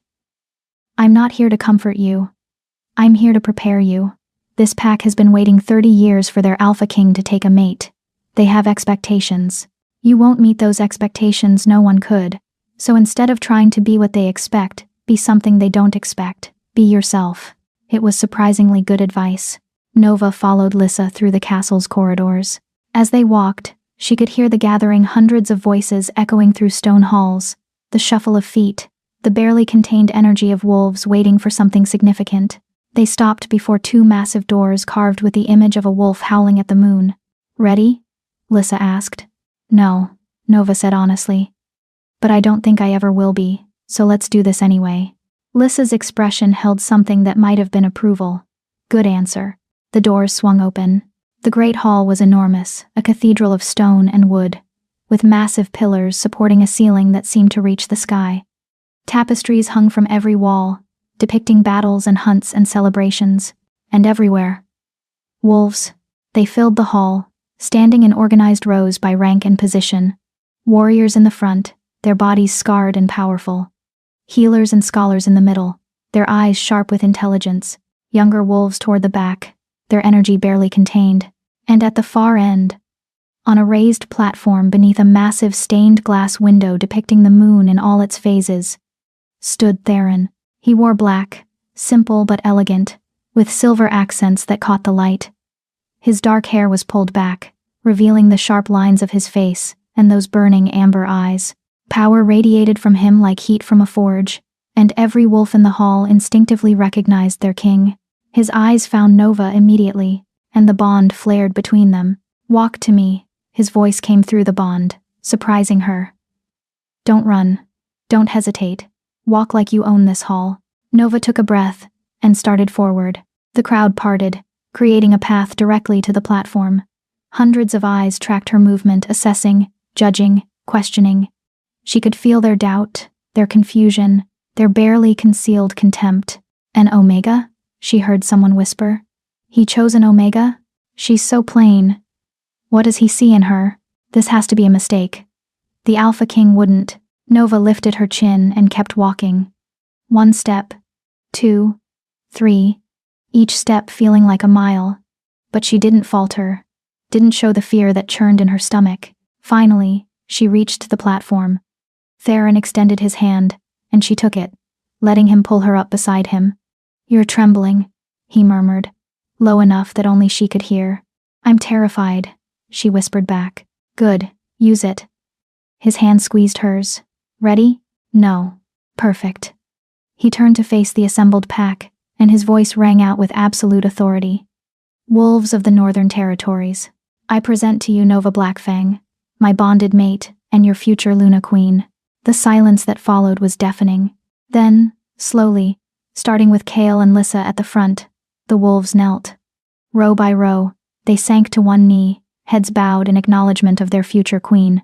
But Nova could feel their resistance. Their submission was to Theron, not to her. They knelt because their Alpha King commanded it, not because they accepted her. The bond was sealed last night. Theron continued, under the full moon at the Crescent Moon Pack's Luna ceremony. It is recognized by the moon goddess herself, and cannot be broken or challenged. A wolf in the third row, a massive male with gray fur and cold blue eyes, stood abruptly. Alpha King, I mean no disrespect, but we have questions. Speak, Beta Aldrich. Theron said, his voice neutral. Aldrich stepped forward, his gaze fixed on Nova with barely concealed disdain. We were told you would choose a mate when you found one worthy of the Northern Territories. A strong she-wolf who could stand beside you in battle, who could lead alongside you, who could bear powerful heirs. He gestured to Nova. This girl is an Omega from a weak pack. She has no wolf, no power, no battle experience. How can she possibly be your mate? The crowd murmured agreement.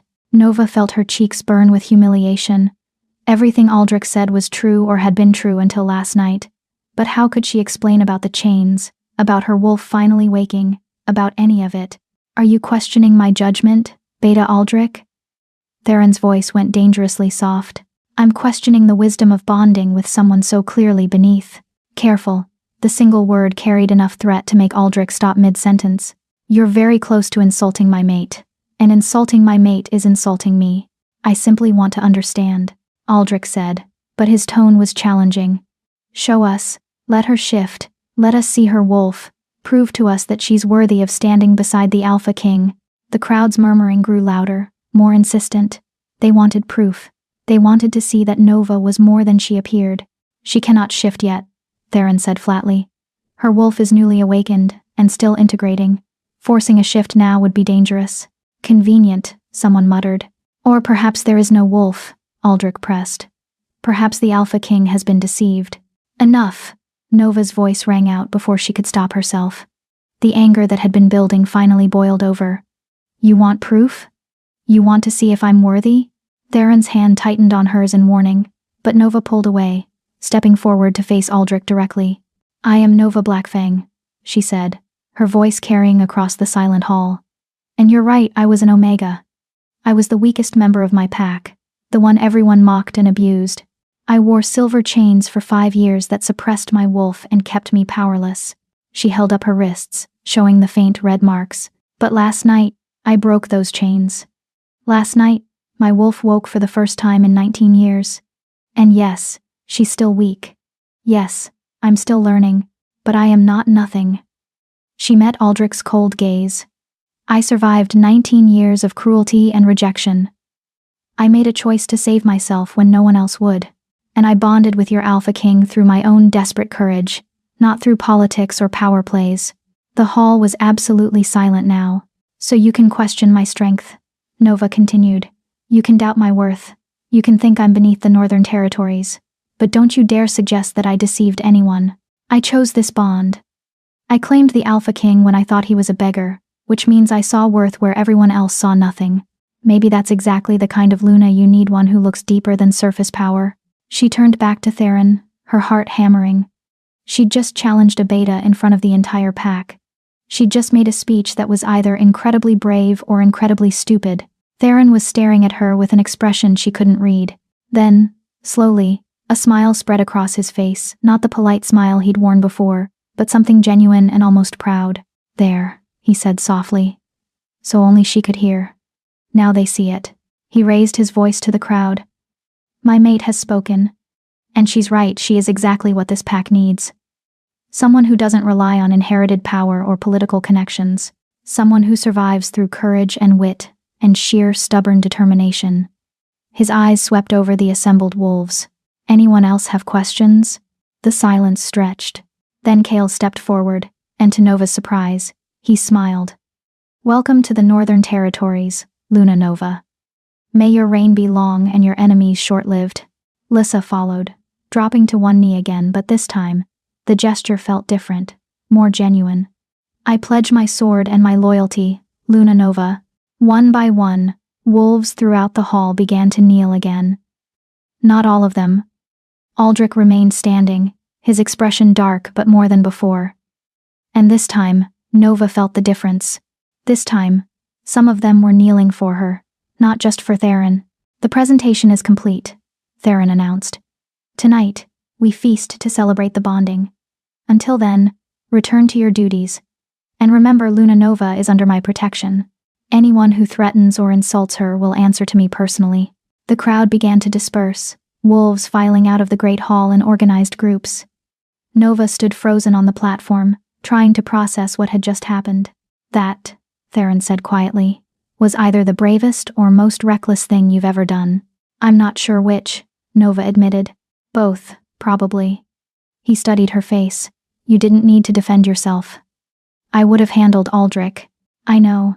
But if I let you fight every battle for me, they'll never respect me. They'll just see me as the weak mate hiding behind the powerful Alpha King." Theron's smile returned. "You're learning quickly." He offered his arm. "Come on. You need rest before tonight's feast. And I need to have a conversation with Beta Aldrich about appropriate behavior." "Don't kill him on my account," Nova said, only half joking. "I won't kill him." Theron's voice held dark amusement. "But I will make sure he understands exactly what happens to wolves who disrespect my mate." They walked out of the great hall together, the bond humming between them with something that felt almost like partnership. Maybe, Nova thought, This could actually work. Maybe she could survive being the Alpha King's mate. Maybe she could even thrive. Behind them, Aldrich watched them leave with cold calculation in his eyes. He'd seen something in Nova's speech that worried him. Fire. Strength. Potential. And that, more than anything, made her dangerous. Chapter 8. Shadows and Secrets. The feast that evening was unlike anything Nova had ever experienced. The great hall had been transformed, long tables laden with roasted meats, fresh bread, fruits, and delicacies she couldn't even name. Candles flickered everywhere, casting warm light across the assembled wolves. Music played from somewhere, drums and strings creating a rhythm that made her wolf stir restlessly. Nova sat beside Theron at the high table, acutely aware of every eye still watching her, still judging. The midnight blue dress had been replaced with something more formal, deep silver that shimmered like moonlight, with a neckline that revealed the bond mark on her collarbone. Theron had marked her just before the feast, a formal claiming bite that sealed their bond visibly for all to see. It still throbbed with a pleasant ache. "You're not eating," Theron murmured beside her. "I'm not hungry." Nova pushed food around her plate. "I'm too aware that half this room still thinks I'm a mistake." "Only half?" Theron's eyes glinted with dark humor. "You're winning them over faster than I expected." Below them, wolves danced and drank and celebrated. The atmosphere should have been joyful, but Nova couldn't shake the feeling that something was wrong. A tension in the air, like the moment before a storm breaks. "Tell me about Aldrich," she said quietly. Theron's expression hardened. "He's my beta. Strong, intelligent, and ambitious. He's served me well for 15 years, but..." He hesitated. But he expected to have more influence over my choice of mate. He had a daughter, Serena. Beautiful, powerful, trained as a warrior. He's been positioning her as a potential Luna for years. Understanding dawned. And then I showed up and ruined his plans. Exactly. Theron's hand found hers under the table, squeezing gently. "Don't underestimate him, Nova. Aldrich is dangerous when his ambitions are thwarted. Watch yourself around him." Before Nova could respond, a commotion at the far end of the hall drew their attention. A she-wolf was approaching, tall and stunning, with silver blonde hair and ice blue eyes. She moved with the confidence of someone who'd never been denied anything, her body powerful and graceful in a dress that left little to the imagination. "Serena," Theron said under his breath. "This should be interesting." Serena stopped before the high table and offered a bow that was technically respectful but somehow managed to convey contempt. "Alpha King. Lady Nova." Her voice was honey over steel. "I wanted to offer my congratulations on your bonding."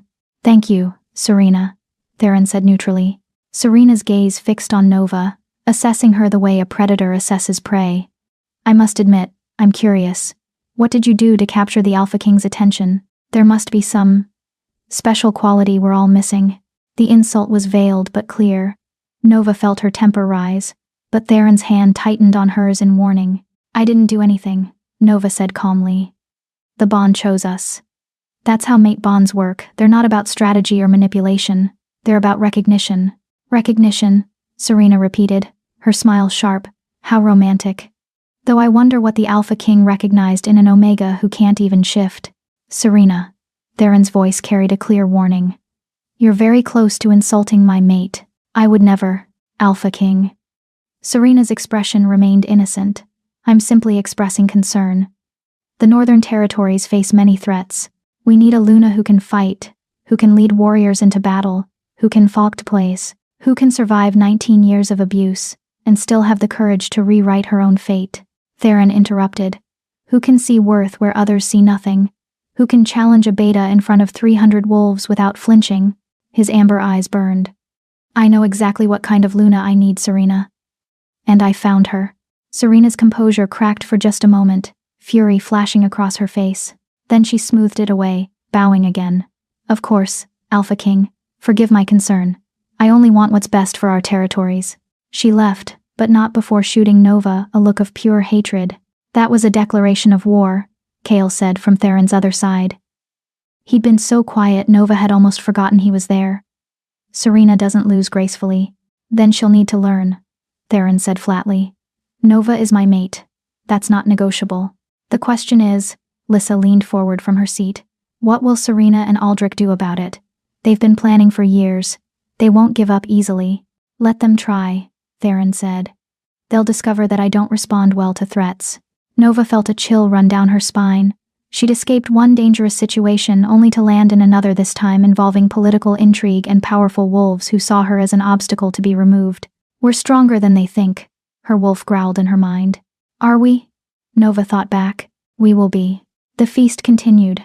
But Nova's enjoyment was gone. She could feel eyes on her constantly, some curious, some hostile, all assessing. Every conversation seemed to have a hidden meaning, every smile a potential threat. Finally, as the night grew late and the celebration showed no signs of ending, Theron leaned close. You're exhausted. Go rest. I'll make your excuses. Won't that make me look weak? Nova asked. Leaving early? It'll make you look sensible. You've been through more in 2 days than most wolves experience in a lifetime.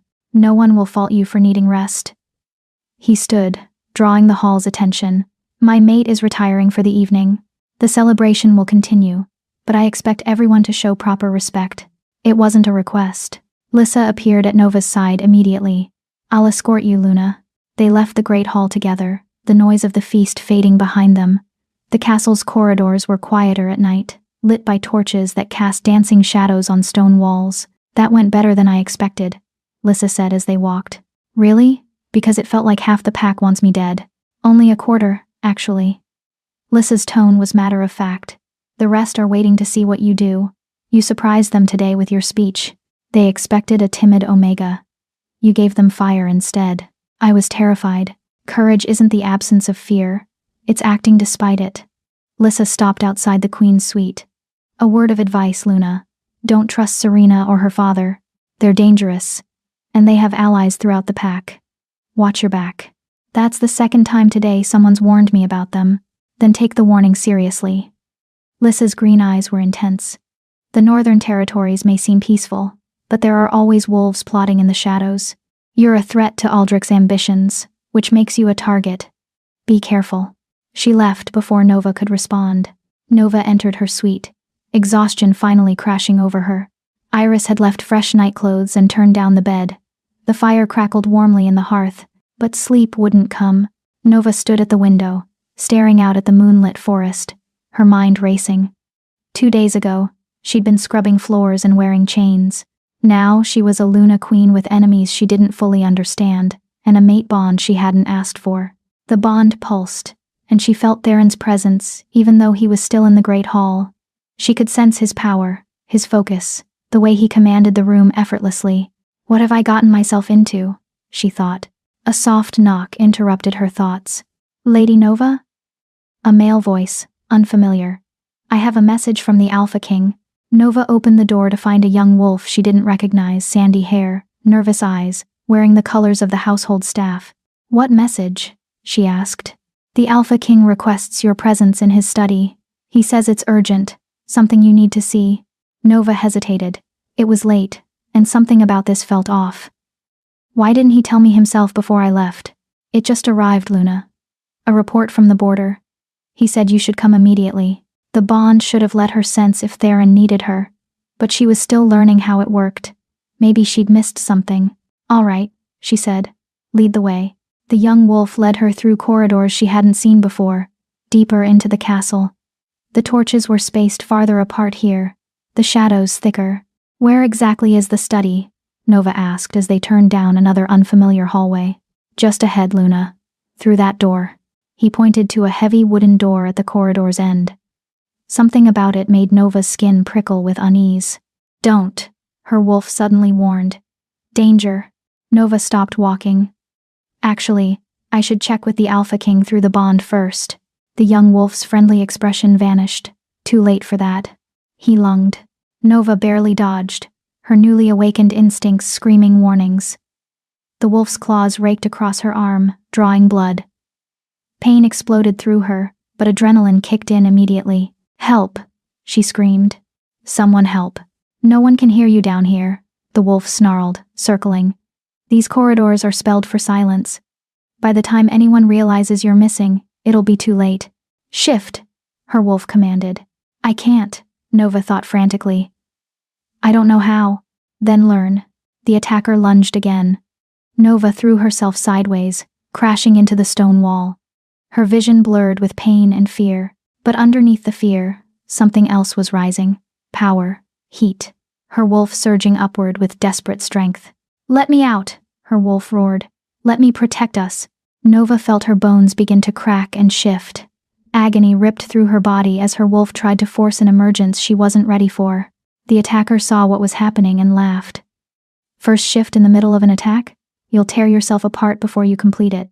Whoever hired me to kill you did me a favor, you're making this easy." Through the pain, Nova's mind latched onto those words.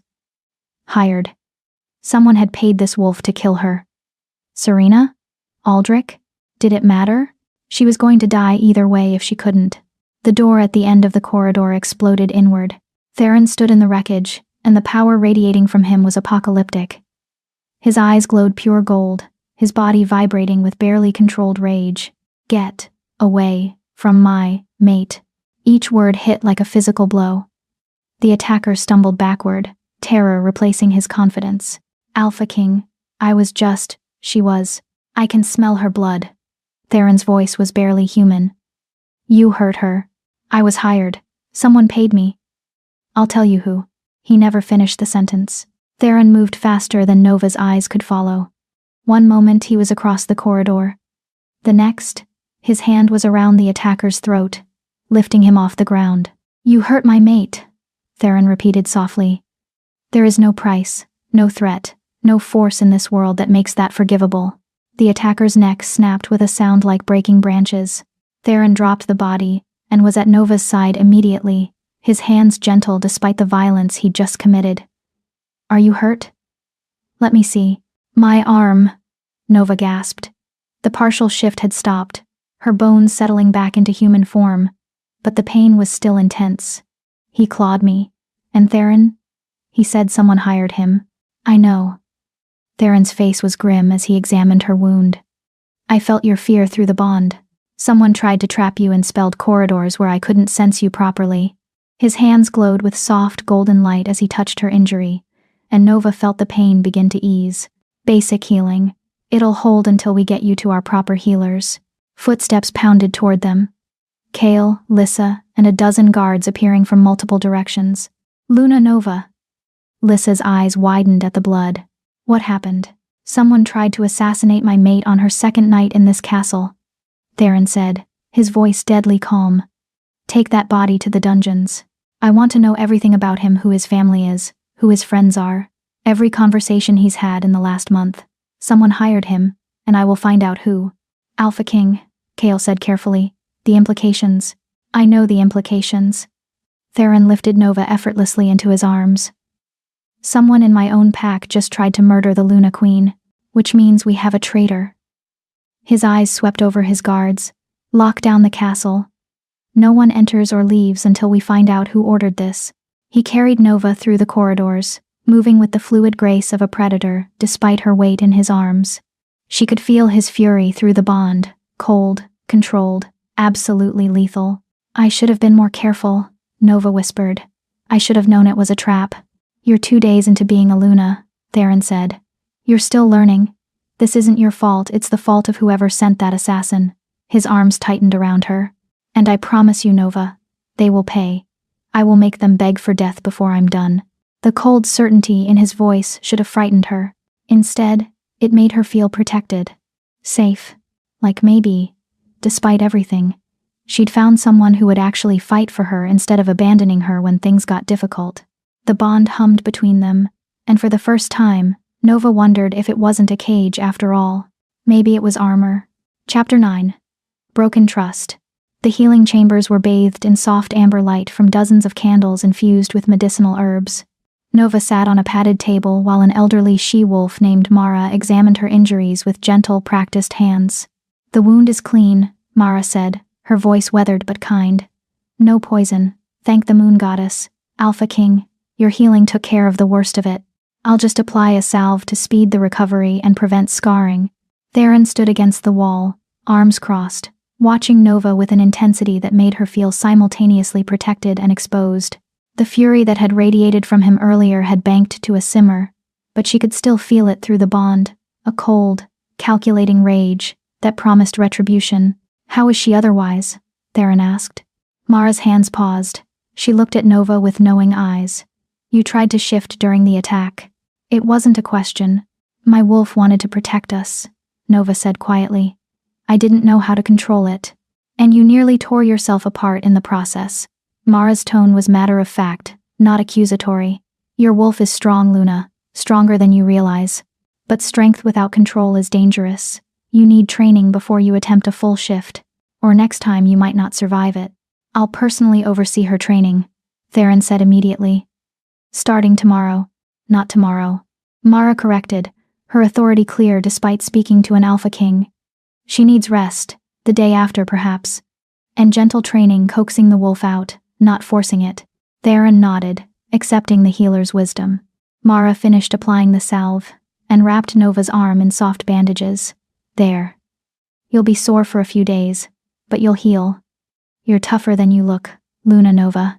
Thank you, Nova said softly. After Mara left, silence filled the healing chambers.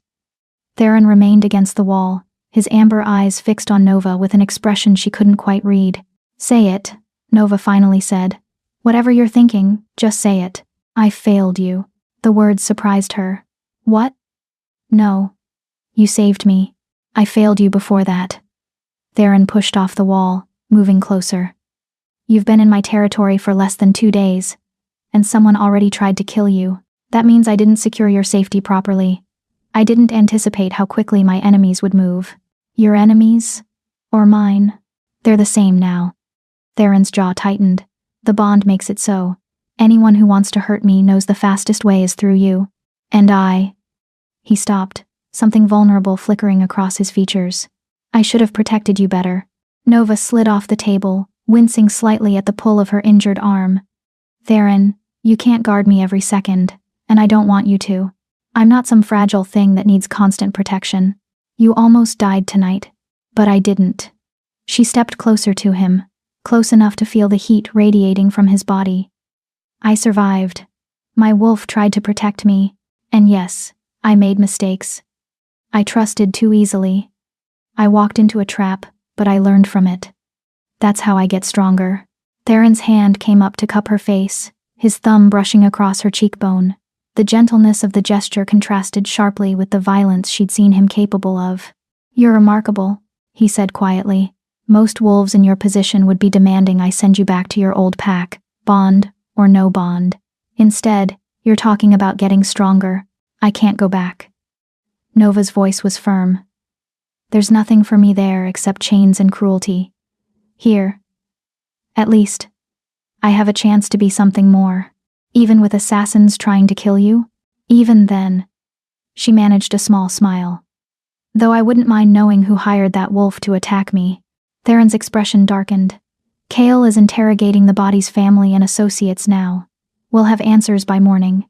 You think it was Aldrich? Or Serena? I think it was someone desperate enough to risk my wrath. Theron's hand dropped away. Which makes them either very stupid or very powerful. Possibly both. A knock interrupted them. Kale entered, his expression grim. Alpha, King, we have preliminary findings. Speak. Kale glanced at Nova, hesitating. She stays, Theron said firmly. This concerns her directly. She has a right to know. Kale nodded. The assassin was named Derek, low-ranking warrior, recently transferred from border duty. We found a pouch of gold coins in his quarters, more money than a wolf of his rank should have. Someone paid him well. AP. Who? Theron's voice was deadly quiet. He was careful. No letters, no witnesses to meetings. But we found something interesting, a silver pin among his belongings. It bears the crest of the Eastern Territories. Nova saw Theron go very still. The Eastern Territories? Alpha Serena's domain? Not just any pin, Kale continued. This particular design is only given to wolves in direct service to the Alpha's family. It's not something you can buy or steal easily. Understanding crashed over Nova. You think Alpha Serena of the Eastern Territories hired someone to kill me? I think someone wants us to believe that, Theron said carefully. The pin is too obvious, too convenient. Either Alpha Serena is behind this and incredibly sloppy, Or someone is trying to frame her and start a war between territories. Or, Kale added, the pin is real, and Alpha Serena is working with someone inside our own pack. Someone who knew the castle layout well enough to direct an assassin to those spelled corridors. The implications hung in the air like poison. Aldrich serves as our liaison to the Eastern Territories, Theron said slowly. He and Alpha Serena have worked together on border negotiations for years. And his daughter Serena, our Serena, is named after Alpha Serena as a sign of respect and alliance, Kale finished. If Aldrich wanted to remove Luna Nova without directly implicating himself, hiring an Eastern wolf would be clever. He could claim Alpha Serena acted independently, or blame it on Eastern aggression. Nova's mind raced. But why would Alpha Serena want me dead? I've never even met her. Because, Theron said quietly, 3 months ago, Alpha Serena proposed an alliance marriage. She offered her sister's daughter, also named Serena, to be my mate. I refused. The pieces clicked into place. Your Beta's daughter. The one named after Alpha Serena. The one who confronted me at the feast tonight. Exactly. Theron's expression was grim. If I'd accepted that marriage alliance, it would have unified the Northern and Eastern territories under joint rule. Aldrich would have seen his bloodline elevated to royalty through his daughter. And Alpha Serena would have gained influence over my territories. But instead, you bonded with me, Nova said. A nobody Omega from a weak pack. I ruined everything they'd been planning. Which makes you a threat that needs to be eliminated. Kale's voice was matter of fact. The question is, do we confront Aldrich directly, or do we investigate further? Theron was quiet for a long moment, his strategic mind clearly working through options. We investigate. If we accuse Aldrich without absolute proof, he'll deny everything. Worse, if there are other conspirators, they'll go to ground. He looked at Kale. Double the guard on Nova's chambers. No one enters except people I personally approve. And assign Lissa as her permanent bodyguard. Lissa's loyalty is beyond question. What about the feast? Kale asked. It's still going on. People will wonder why you're not there. Let them wonder. Theron's voice was steel. My mate was just attacked in my own castle. Anyone who questions my priorities can challenge me directly. Kale bowed and left. Silence fell again. Nova could feel exhaustion pulling at her, but her mind was too active to rest. You're thinking too much, Theron observed. I'm thinking that 2 days ago, my biggest problem was avoiding Beta Rowan. Now I'm caught in territorial politics involving potential wars and assassination plots. She laughed, but there was no humor in it. I'm not equipped for this, Theron. I'm just an Omega who... Stop.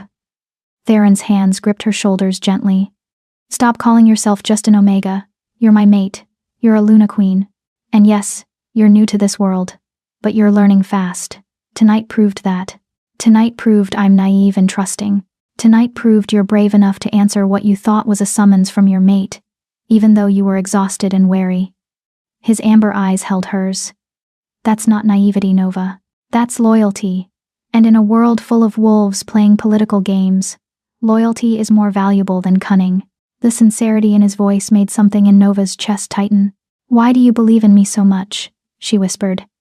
You barely know me. Because the bond doesn't lie. Theron's thumb brushed across her shoulder. I feel what you feel, remember? Your fear, your courage, your determination.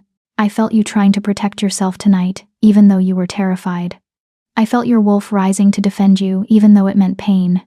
That tells me everything I need to know about your character. Nova wanted to believe him. Moon Goddess. She wanted to believe that she could be more than what her old pack had told her she was. Come on, Theron said, releasing her shoulders. I'm taking you back to your chambers, and you're going to rest. Tomorrow, no. The day after we'll start your training. We'll teach your wolf to emerge properly. We'll teach you to fight, to defend yourself. You'll never be helpless again. They walked through the castle's corridors together, and Nova noticed the increased security immediately.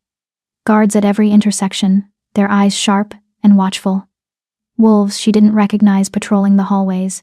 When they reached her suite, Lissa was already there, standing at attention outside the door. Luna Nova.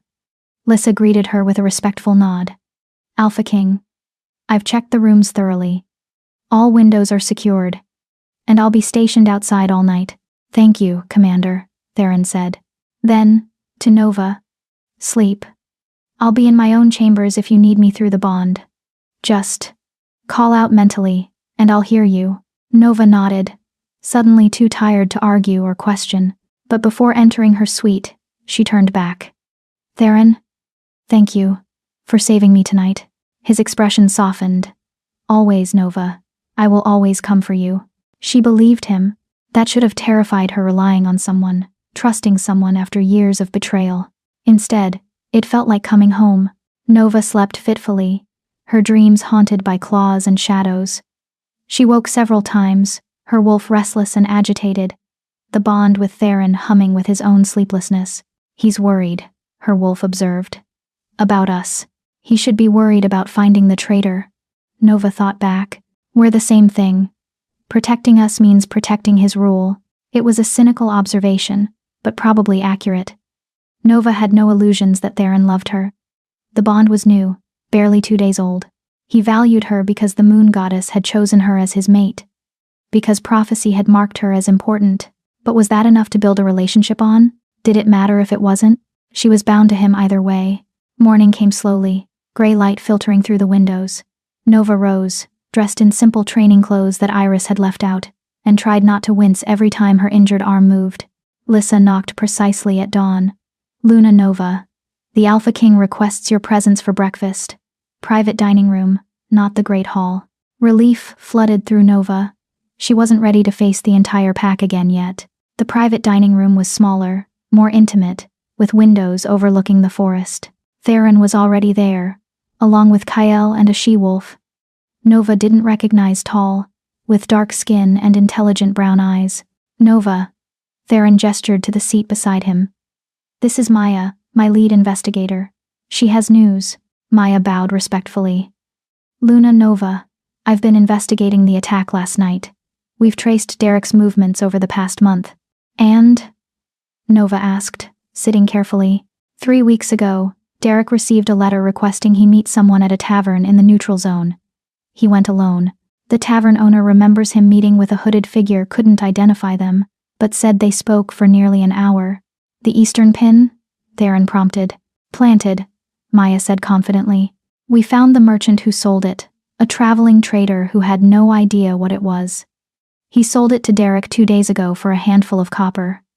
Derek barely looked at it, just tucked it away. Someone wanted us to find that pin, wanted us to suspect the Eastern Territories, which means the real culprit is closer to home, Kale said grimly. Aldrich. Nova said quietly. We can't prove it yet, Maya warned. But we're watching him. And his daughter. If either of them makes contact with any suspicious individuals, we'll know. Theron nodded. Continue your investigation. Be subtle. I want absolute proof before we make any moves. Maya left, and servants brought breakfast eggs, fresh bread, fruit, and meat. Nova tried to eat, but her stomach was knotted with tension. You're safe here, Theron said quietly, as if sensing her thoughts through the bond. I won't let anyone hurt you again. You can't promise that, Nova said. Not when the threat is inside your own pack. Then I'll root out the threat. His voice held absolute certainty. However long it takes. Nova looked at him, this powerful, dangerous Alpha King, who'd gone from stranger to mate in the span of 2 days, who'd saved her life, promised her protection, and somehow made her feel like she mattered. Why me? She asked again. Really? Strip away the prophecy, the bond, the politics. Why do you want me? Theron set down his fork, his full attention on her. Because when I look at you, I don't see an omega or a political pawn or a burden to be managed. I see someone who survived 19 years of cruelty and came out with her humanity intact. Someone who values freedom over safety. Someone who would rather kiss a beggar than submit to abuse. He reached across the table, his hand covering hers. You're real, Nova. In a world full of masks and manipulation, you're painfully, beautifully real. And that's rarer than you know. The words settled over her like a blessing. Maybe, she thought, this bond wasn't a mistake after all. Maybe the moon goddess knew exactly what she was doing. Chapter 10. The Luna's Choice. 3 days passed in a blur of training and investigation. Nova spent her mornings with Theron in a private training ground deep in the forest, learning to call her wolf without forcing the shift. It was harder than she'd imagined. Her wolf was eager, powerful, but untrained, like a wild horse that had been caged for years and now didn't know how to run properly. Feel her, Theron instructed, circling Nova as she stood in the center of the clearing. Don't command, don't force, just open the door and let her know she's welcome. Nova closed her eyes, reaching inward. Her wolf was there immediately, pressing against her consciousness with desperate eagerness. Gently, Nova thought. We have time. We've wasted 19 years, her wolf growled back. I want out. She's impatient, Nova said aloud. Of course she is. Theron's voice was closer now. She's been suppressed since birth, but impatience leads to mistakes. Teach her patience, and she'll be stronger for it. Nova tried again, coaxing rather than commanding. Slowly, carefully, she felt her wolf begin to emerge, not a full shift, but a partial one. Her senses sharpened, her strength increased. Golden light flickered beneath her skin. Good, Theron murmured. Now hold it. Don't let her take over completely. You're partners, not opponents. The strain was immense. Nova's muscles trembled with effort, sweat beading on her forehead. But she held the partial shift for 10 seconds. 20. 30. Enough, Theron said gently. Release her slowly. Don't just slam the door, ease it closed. Nova did, and her wolf retreated with reluctant grace. When she opened her eyes, Theron was smiling. Better, much better. A few more days of this, and you'll be ready for a full shift. The afternoons were spent with Lissa, learning combat basics. Nova had never fought before. Omegas weren't trained for battle, but Lissa was a patient, if demanding, teacher. You're small, Lissa said, circling Nova in the training ring. Use that. Be fast, be unpredictable. Don't try to overpower an opponent, outsmart them. She lunged, and Nova barely dodged. Lissa's fist passed inches from her face. Too slow. Again. They drilled for hours. Dodges, blocks, strikes. Nova's body ached everywhere, her injured arm protesting despite Mara's healing. But she pushed through the pain, driven by the memory of being helpless as Derek attacked her. Never again. She would never be helpless again. The evenings were strangest of all. Theron insisted she dine with him privately, away from the pack's judging eyes. They talked about his 30 years as Alpha King, about the territories he'd unified, about the politics that kept the peace, and about the prophecy. The seer told me more than just the blood moon birth, Theron admitted on the third night, over wine and roasted venison. She said my mate would be the key to ending a great darkness. That without her, the territories would fall into chaos and war. Nova set down her glass.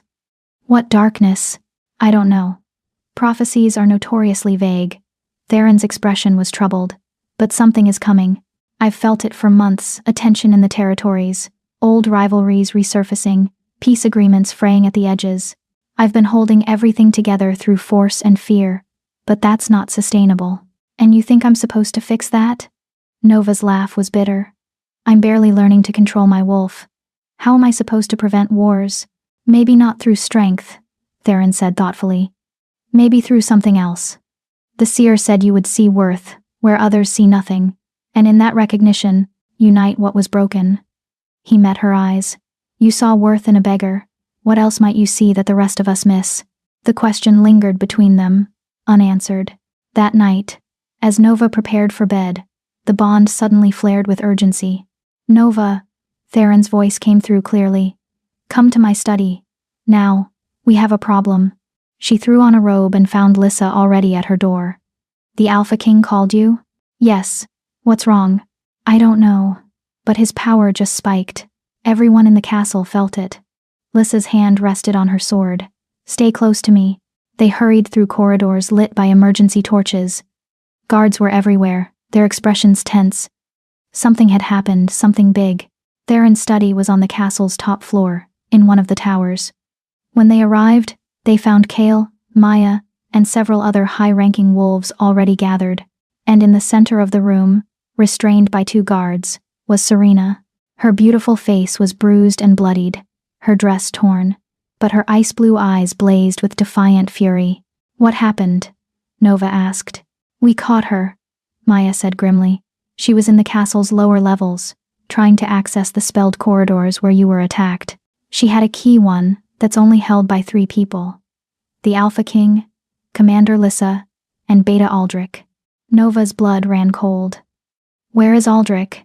Missing, Kale said. His chambers are empty. His personal guards claim he left on border patrol yesterday, but there's no record of him requesting permission to leave. Theron stood by the window, his back to them, radiating controlled fury. Tell her what you told me, Serena. Serena's lips curved into a bloody smile. Why don't you tell her yourself, Alpha King? Tell her the whole truth about why you really needed a mate so desperately. Theron? Nova moved closer to him. What is she talking about? He didn't turn. The prophecy had a deadline. I had until the winter solstice to find my true mate and complete the bond. If I failed, my power would begin to deteriorate. Within a year, I would lose my position as Alpha King, and the territories would fracture into war. The words hit Nova like a physical blow. What? The seer was specific. Theron continued, his voice flat. My mate wasn't just a companion. She was a magical anchor, a source of power that would stabilize my rule. Without her, everything I've built for 30 years would collapse. So you needed me, Nova said slowly. Not wanted. Needed. For your power. Yes. The single word shattered something inside her chest. All those pretty speeches about seeing her worth, about valuing her courage, they were just manipulation. He'd needed a mate before the deadline, and she'd conveniently walked right up to him and offered herself. When is the winter solstice? Nova asked, her voice hollow. 12 days, Serena said with vicious satisfaction. He was running out of time. That's why he disguised himself as a beggar and waited at that market. He was desperate. You just happened to be the first fool desperate enough to approach him. Shut up, Theron growled. Oh, did I ruin your romance? Serena's laugh was cruel. She should know what she is to you, a magical battery, a tool to maintain your power, nothing more. I said shut up. Theron's power exploded outward, driving everyone except Nova to their knees. The windows rattled. The furniture shook. In the sudden silence, Nova's quiet voice cut like a blade. Is it true? Am I just a tool to you? Theron finally turned to face her. His amber eyes blazed with emotion, anger, guilt, fear, and something else she couldn't name. Yes, he said. At first, I needed you for the prophecy, for my power, for political stability. But Nova, save it. Nova interrupted. The betrayal burned through her chest like acid. All this time, you've been lying. The training, the protection, the pretty words about seeing my worth, it was all just to make sure your magical anchor stayed alive and bonded. That's not, isn't it? Nova's voice rose. Tell me honestly. If I hadn't walked up to you that night, would you have picked someone else? Anyone else? As long as they fit the prophecy? Theron's silence was answer enough. I thought so. Nova turned toward the door, but Theron moved faster, blocking her path. Let me explain, he said desperately. Yes, I needed you for the prophecy. Yes, I would have bonded with whoever the moon goddess marked as my mate. But Nova, these past 3 days, getting to know you, training with you, talking with you, that's been real. What I feel for you is real. How can I believe anything you say? Nova's voice cracked. Everything has been a lie from the beginning. Not everything, Theron insisted. My actions weren't lies. I saved you from that attack. I've protected you, trained you, valued you. Because I'm your power source. Nova shoved past him, her wolf snarling in her chest. I need air. I need to think. Don't leave this castle, Theron commanded. Aldrich is still out there, and he wants you dead. You're not safe. I'm not safe anywhere. Nova whirled back to face him. Not from external enemies. And apparently not from my own mate, who sees me as a magical tool. She fled before he could respond, Lissa following silently behind her. Nova ended up in the castle's highest tower, on a balcony overlooking the vast northern forest. The wind was cold, but she welcomed it. It cleared her head, helped her think past the hurt and betrayal. He's not wrong, you know, Lissa said quietly from the doorway. About needing you. The prophecy is real. Without a mate, the Alpha King's power will fail, and the territories will descend into war. Thousands will die. So I'm supposed to just accept being used? Nova demanded. Accept that my whole purpose is to be a magical anchor for someone else's power? No. Lissa stepped onto the balcony. You're supposed to decide if that's all you are, or if you're something more. Nova turned to face her. What do you mean? The Alpha King needed you for the prophecy. That's true. But what have you seen from him these past 3 days? Lissa's green eyes were intense. He could have locked you away, kept you safe but isolated. Instead, he trained you, taught you to control your wolf, gave you the tools to protect yourself. Those aren't the actions of someone who sees you as just a tool. Or he's making sure his investment stays functional. Is he? Lissa challenged. Because I've served the Alpha King for 15 years, and I've never seen him look at anyone the way he looks at you. I've never heard him speak with such vulnerability. He showed you his fears tonight, Nova. He could have kept lying, but he told you the truth when pressed. Only because Serena forced his hand. Maybe. Lissa shrugged. Or maybe he was looking for a reason to be honest. Political games require masks, and he's worn his for 30 years. You're the first person who might actually see past it. Nova was quiet for a long moment, her mind churning. The bond pulsed in her chest. She could feel Theron's anguish through it, his desperate hope that she wouldn't leave. What about Serena? Nova asked. And Aldrich? Serena confirmed her father is behind the assassination attempts. Aldrich wanted to prevent your bonding, thinking that without you, the Alpha King would be forced to accept a political marriage with Alpha Serena of the East. When that failed, he tried to kill you to break the bond before it fully settled. Lissa's voice hardened. We have wolves tracking him now. He won't escape justice. And Serena? Dungeons. She'll face trial for attempted murder and conspiracy. Lissa paused. But that's not really what you're asking, is it? You want to know if you should stay? I don't know, Nova admitted. Part of me wants to run, to find somewhere I'm valued for myself and not for what I can provide. But another part loves him, Lissa finished gently. Or is starting to. Did she? Nova touched her chest, feeling the bond. Through it, she sensed Theron, his strength, his vulnerability, his genuine fear of losing her. The bond didn't lie. Whatever his initial motivations, what he felt now was real. And what did she feel? Fear, betrayal, anger, but also connection, recognition, the sense that maybe, just maybe, they could build something real from this flawed beginning. The Luna ceremony, Nova said slowly. I kissed a beggar to avoid being claimed, but I ended up claiming a king, and maybe. She looked at Lissa. Maybe that's the whole point. We both started this for the wrong reasons. But we have a chance to choose each other now, knowing the truth. That's more than most bonded pairs get. Lissa smiled. You're wiser than you realize, Luna. I'm terrified, Nova corrected. But I'm also tired of running. She straightened her shoulders. Take me back to Theron. We need to talk. Theron was still in his study when Nova returned, everyone else dismissed. He stood at the window, his posture defeated in a way she'd never seen before. I'm sorry, he said without turning. You're right to leave. I'll release you from the bond. There are ways, ancient rituals. It'll be painful, possibly fatal, but if it's what you want. Stop, Nova interrupted. I'm not leaving. He spun to face her. What? I'm not leaving, she repeated, moving closer. But we need to establish some rules. Hope flickered across his face. Anything. First, no more lies, ever. I don't care how ugly the truth is, I want honesty, always. Done. Second, I'm not your tool or your anchor or your magical battery. I'm your partner. That means I get a say in decisions, especially ones that affect my life. Agreed. Third. Nova took a deep breath. You're going to court me properly. I know we're already bonded, but I want you to choose me every day. Not because the prophecy demands it, but because you want to. Theron's expression softened. Nova, I already want to. These past 3 days, getting to know you, it's been the most genuine time I've had in decades. Then prove it. She held out her hand. Start over with me. Strip away the prophecy, the politics, the desperation.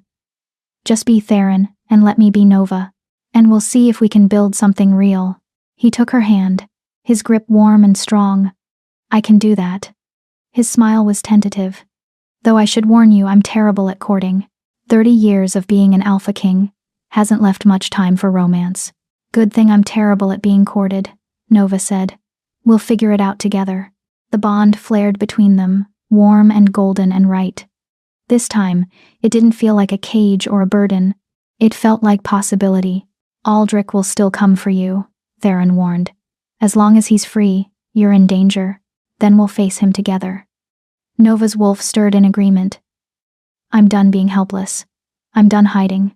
If someone wants to hurt me, they'll have to go through both of us. Both of us, Theron agreed. Always. He pulled her closer, and Nova let him, resting her head against his chest. She could hear his heartbeat strong, steady, matching her own. The winter solstice is in 12 days, she said quietly. What happens if we're not fully bonded by then? We'll be bonded, Theron said with certainty. The physical bond is already complete, the claiming mark, the connection. What we're building now is the emotional bond, and that. He pulled back to look at her. That might take longer than 12 days.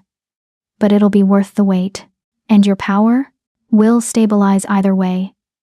The prophecy required a true mate bond. It didn't specify that we had to be madly in love. Just genuinely bonded.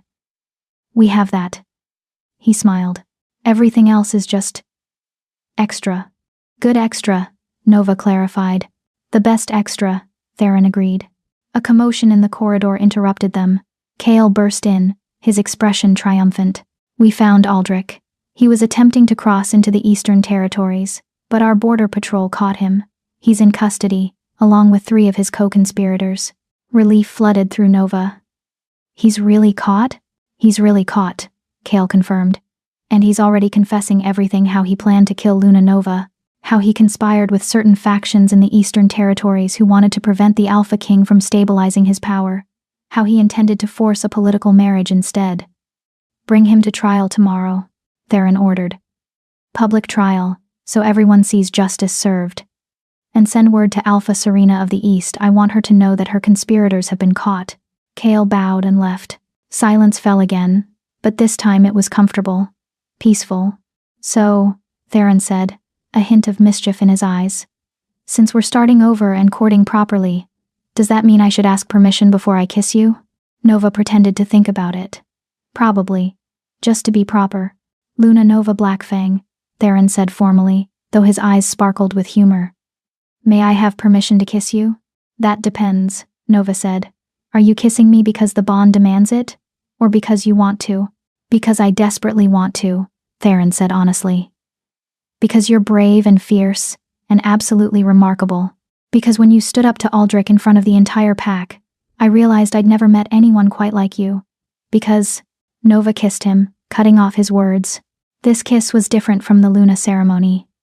That one had been desperate, a means to an end. This one was a choice, a genuine, honest choice, made with full knowledge of the risks and rewards. The bond sang between them, and Nova felt her wolf rise up with joy, recognizing its mate not out of magical compulsion but out of genuine connection. When they finally pulled apart, both were breathless. So, Theron said softly. Was that a yes? That was definitely a yes, Nova confirmed. Good. He pulled her close again. Because I plan on asking permission a lot. Nova laughed, the first genuine, unguarded laugh she'd had in years. I'll try not to deny it too often. They stood together on the tower balcony as dawn broke over the Northern Territories, painting the sky in shades of gold and pink. The castle stirred to life below them, and somewhere in the forest, wolves howled their morning songs. What do we do now? Nova asked. Now? Theron considered. Now we finish your training, we hold Aldrich's trial, we strengthen the territories, we prove to everyone that you're not just my mate, but a Luna Queen worthy of respect. That's a lot of work. We have time. Theron's arms tightened around her. We have the rest of our lives. And for the first time since her mother died, Nova believed in the future. Not a future forced on her by cruel fate or desperate circumstance, but a future she was actively choosing. A future where she wasn't just surviving but thriving, where she wasn't just an omega or a tool or a mistake, where she was Nova Blackfang, Luna Queen of the Northern Territories, mate to the Alpha King, and exactly where she was meant to be. The bond hummed with contentment. Her wolf settled peacefully in her chest, and Nova knew with absolute certainty. She had found her home. Epilogue. 3 months later, as snow fell softly over the northern castle, Luna Nova stood before the assembled pack in her full wolf form for the first time. She was magnificent, silver-white fur that gleamed like moonlight, eyes that blazed with golden fire, and a presence that commanded respect without demanding submission. Beside her, Theron's massive black wolf stood proud, their shoulders touching in a gesture of partnership and equality.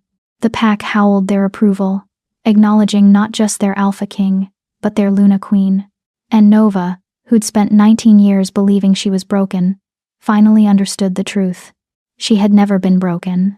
She had only been waiting for the right moment to become whole.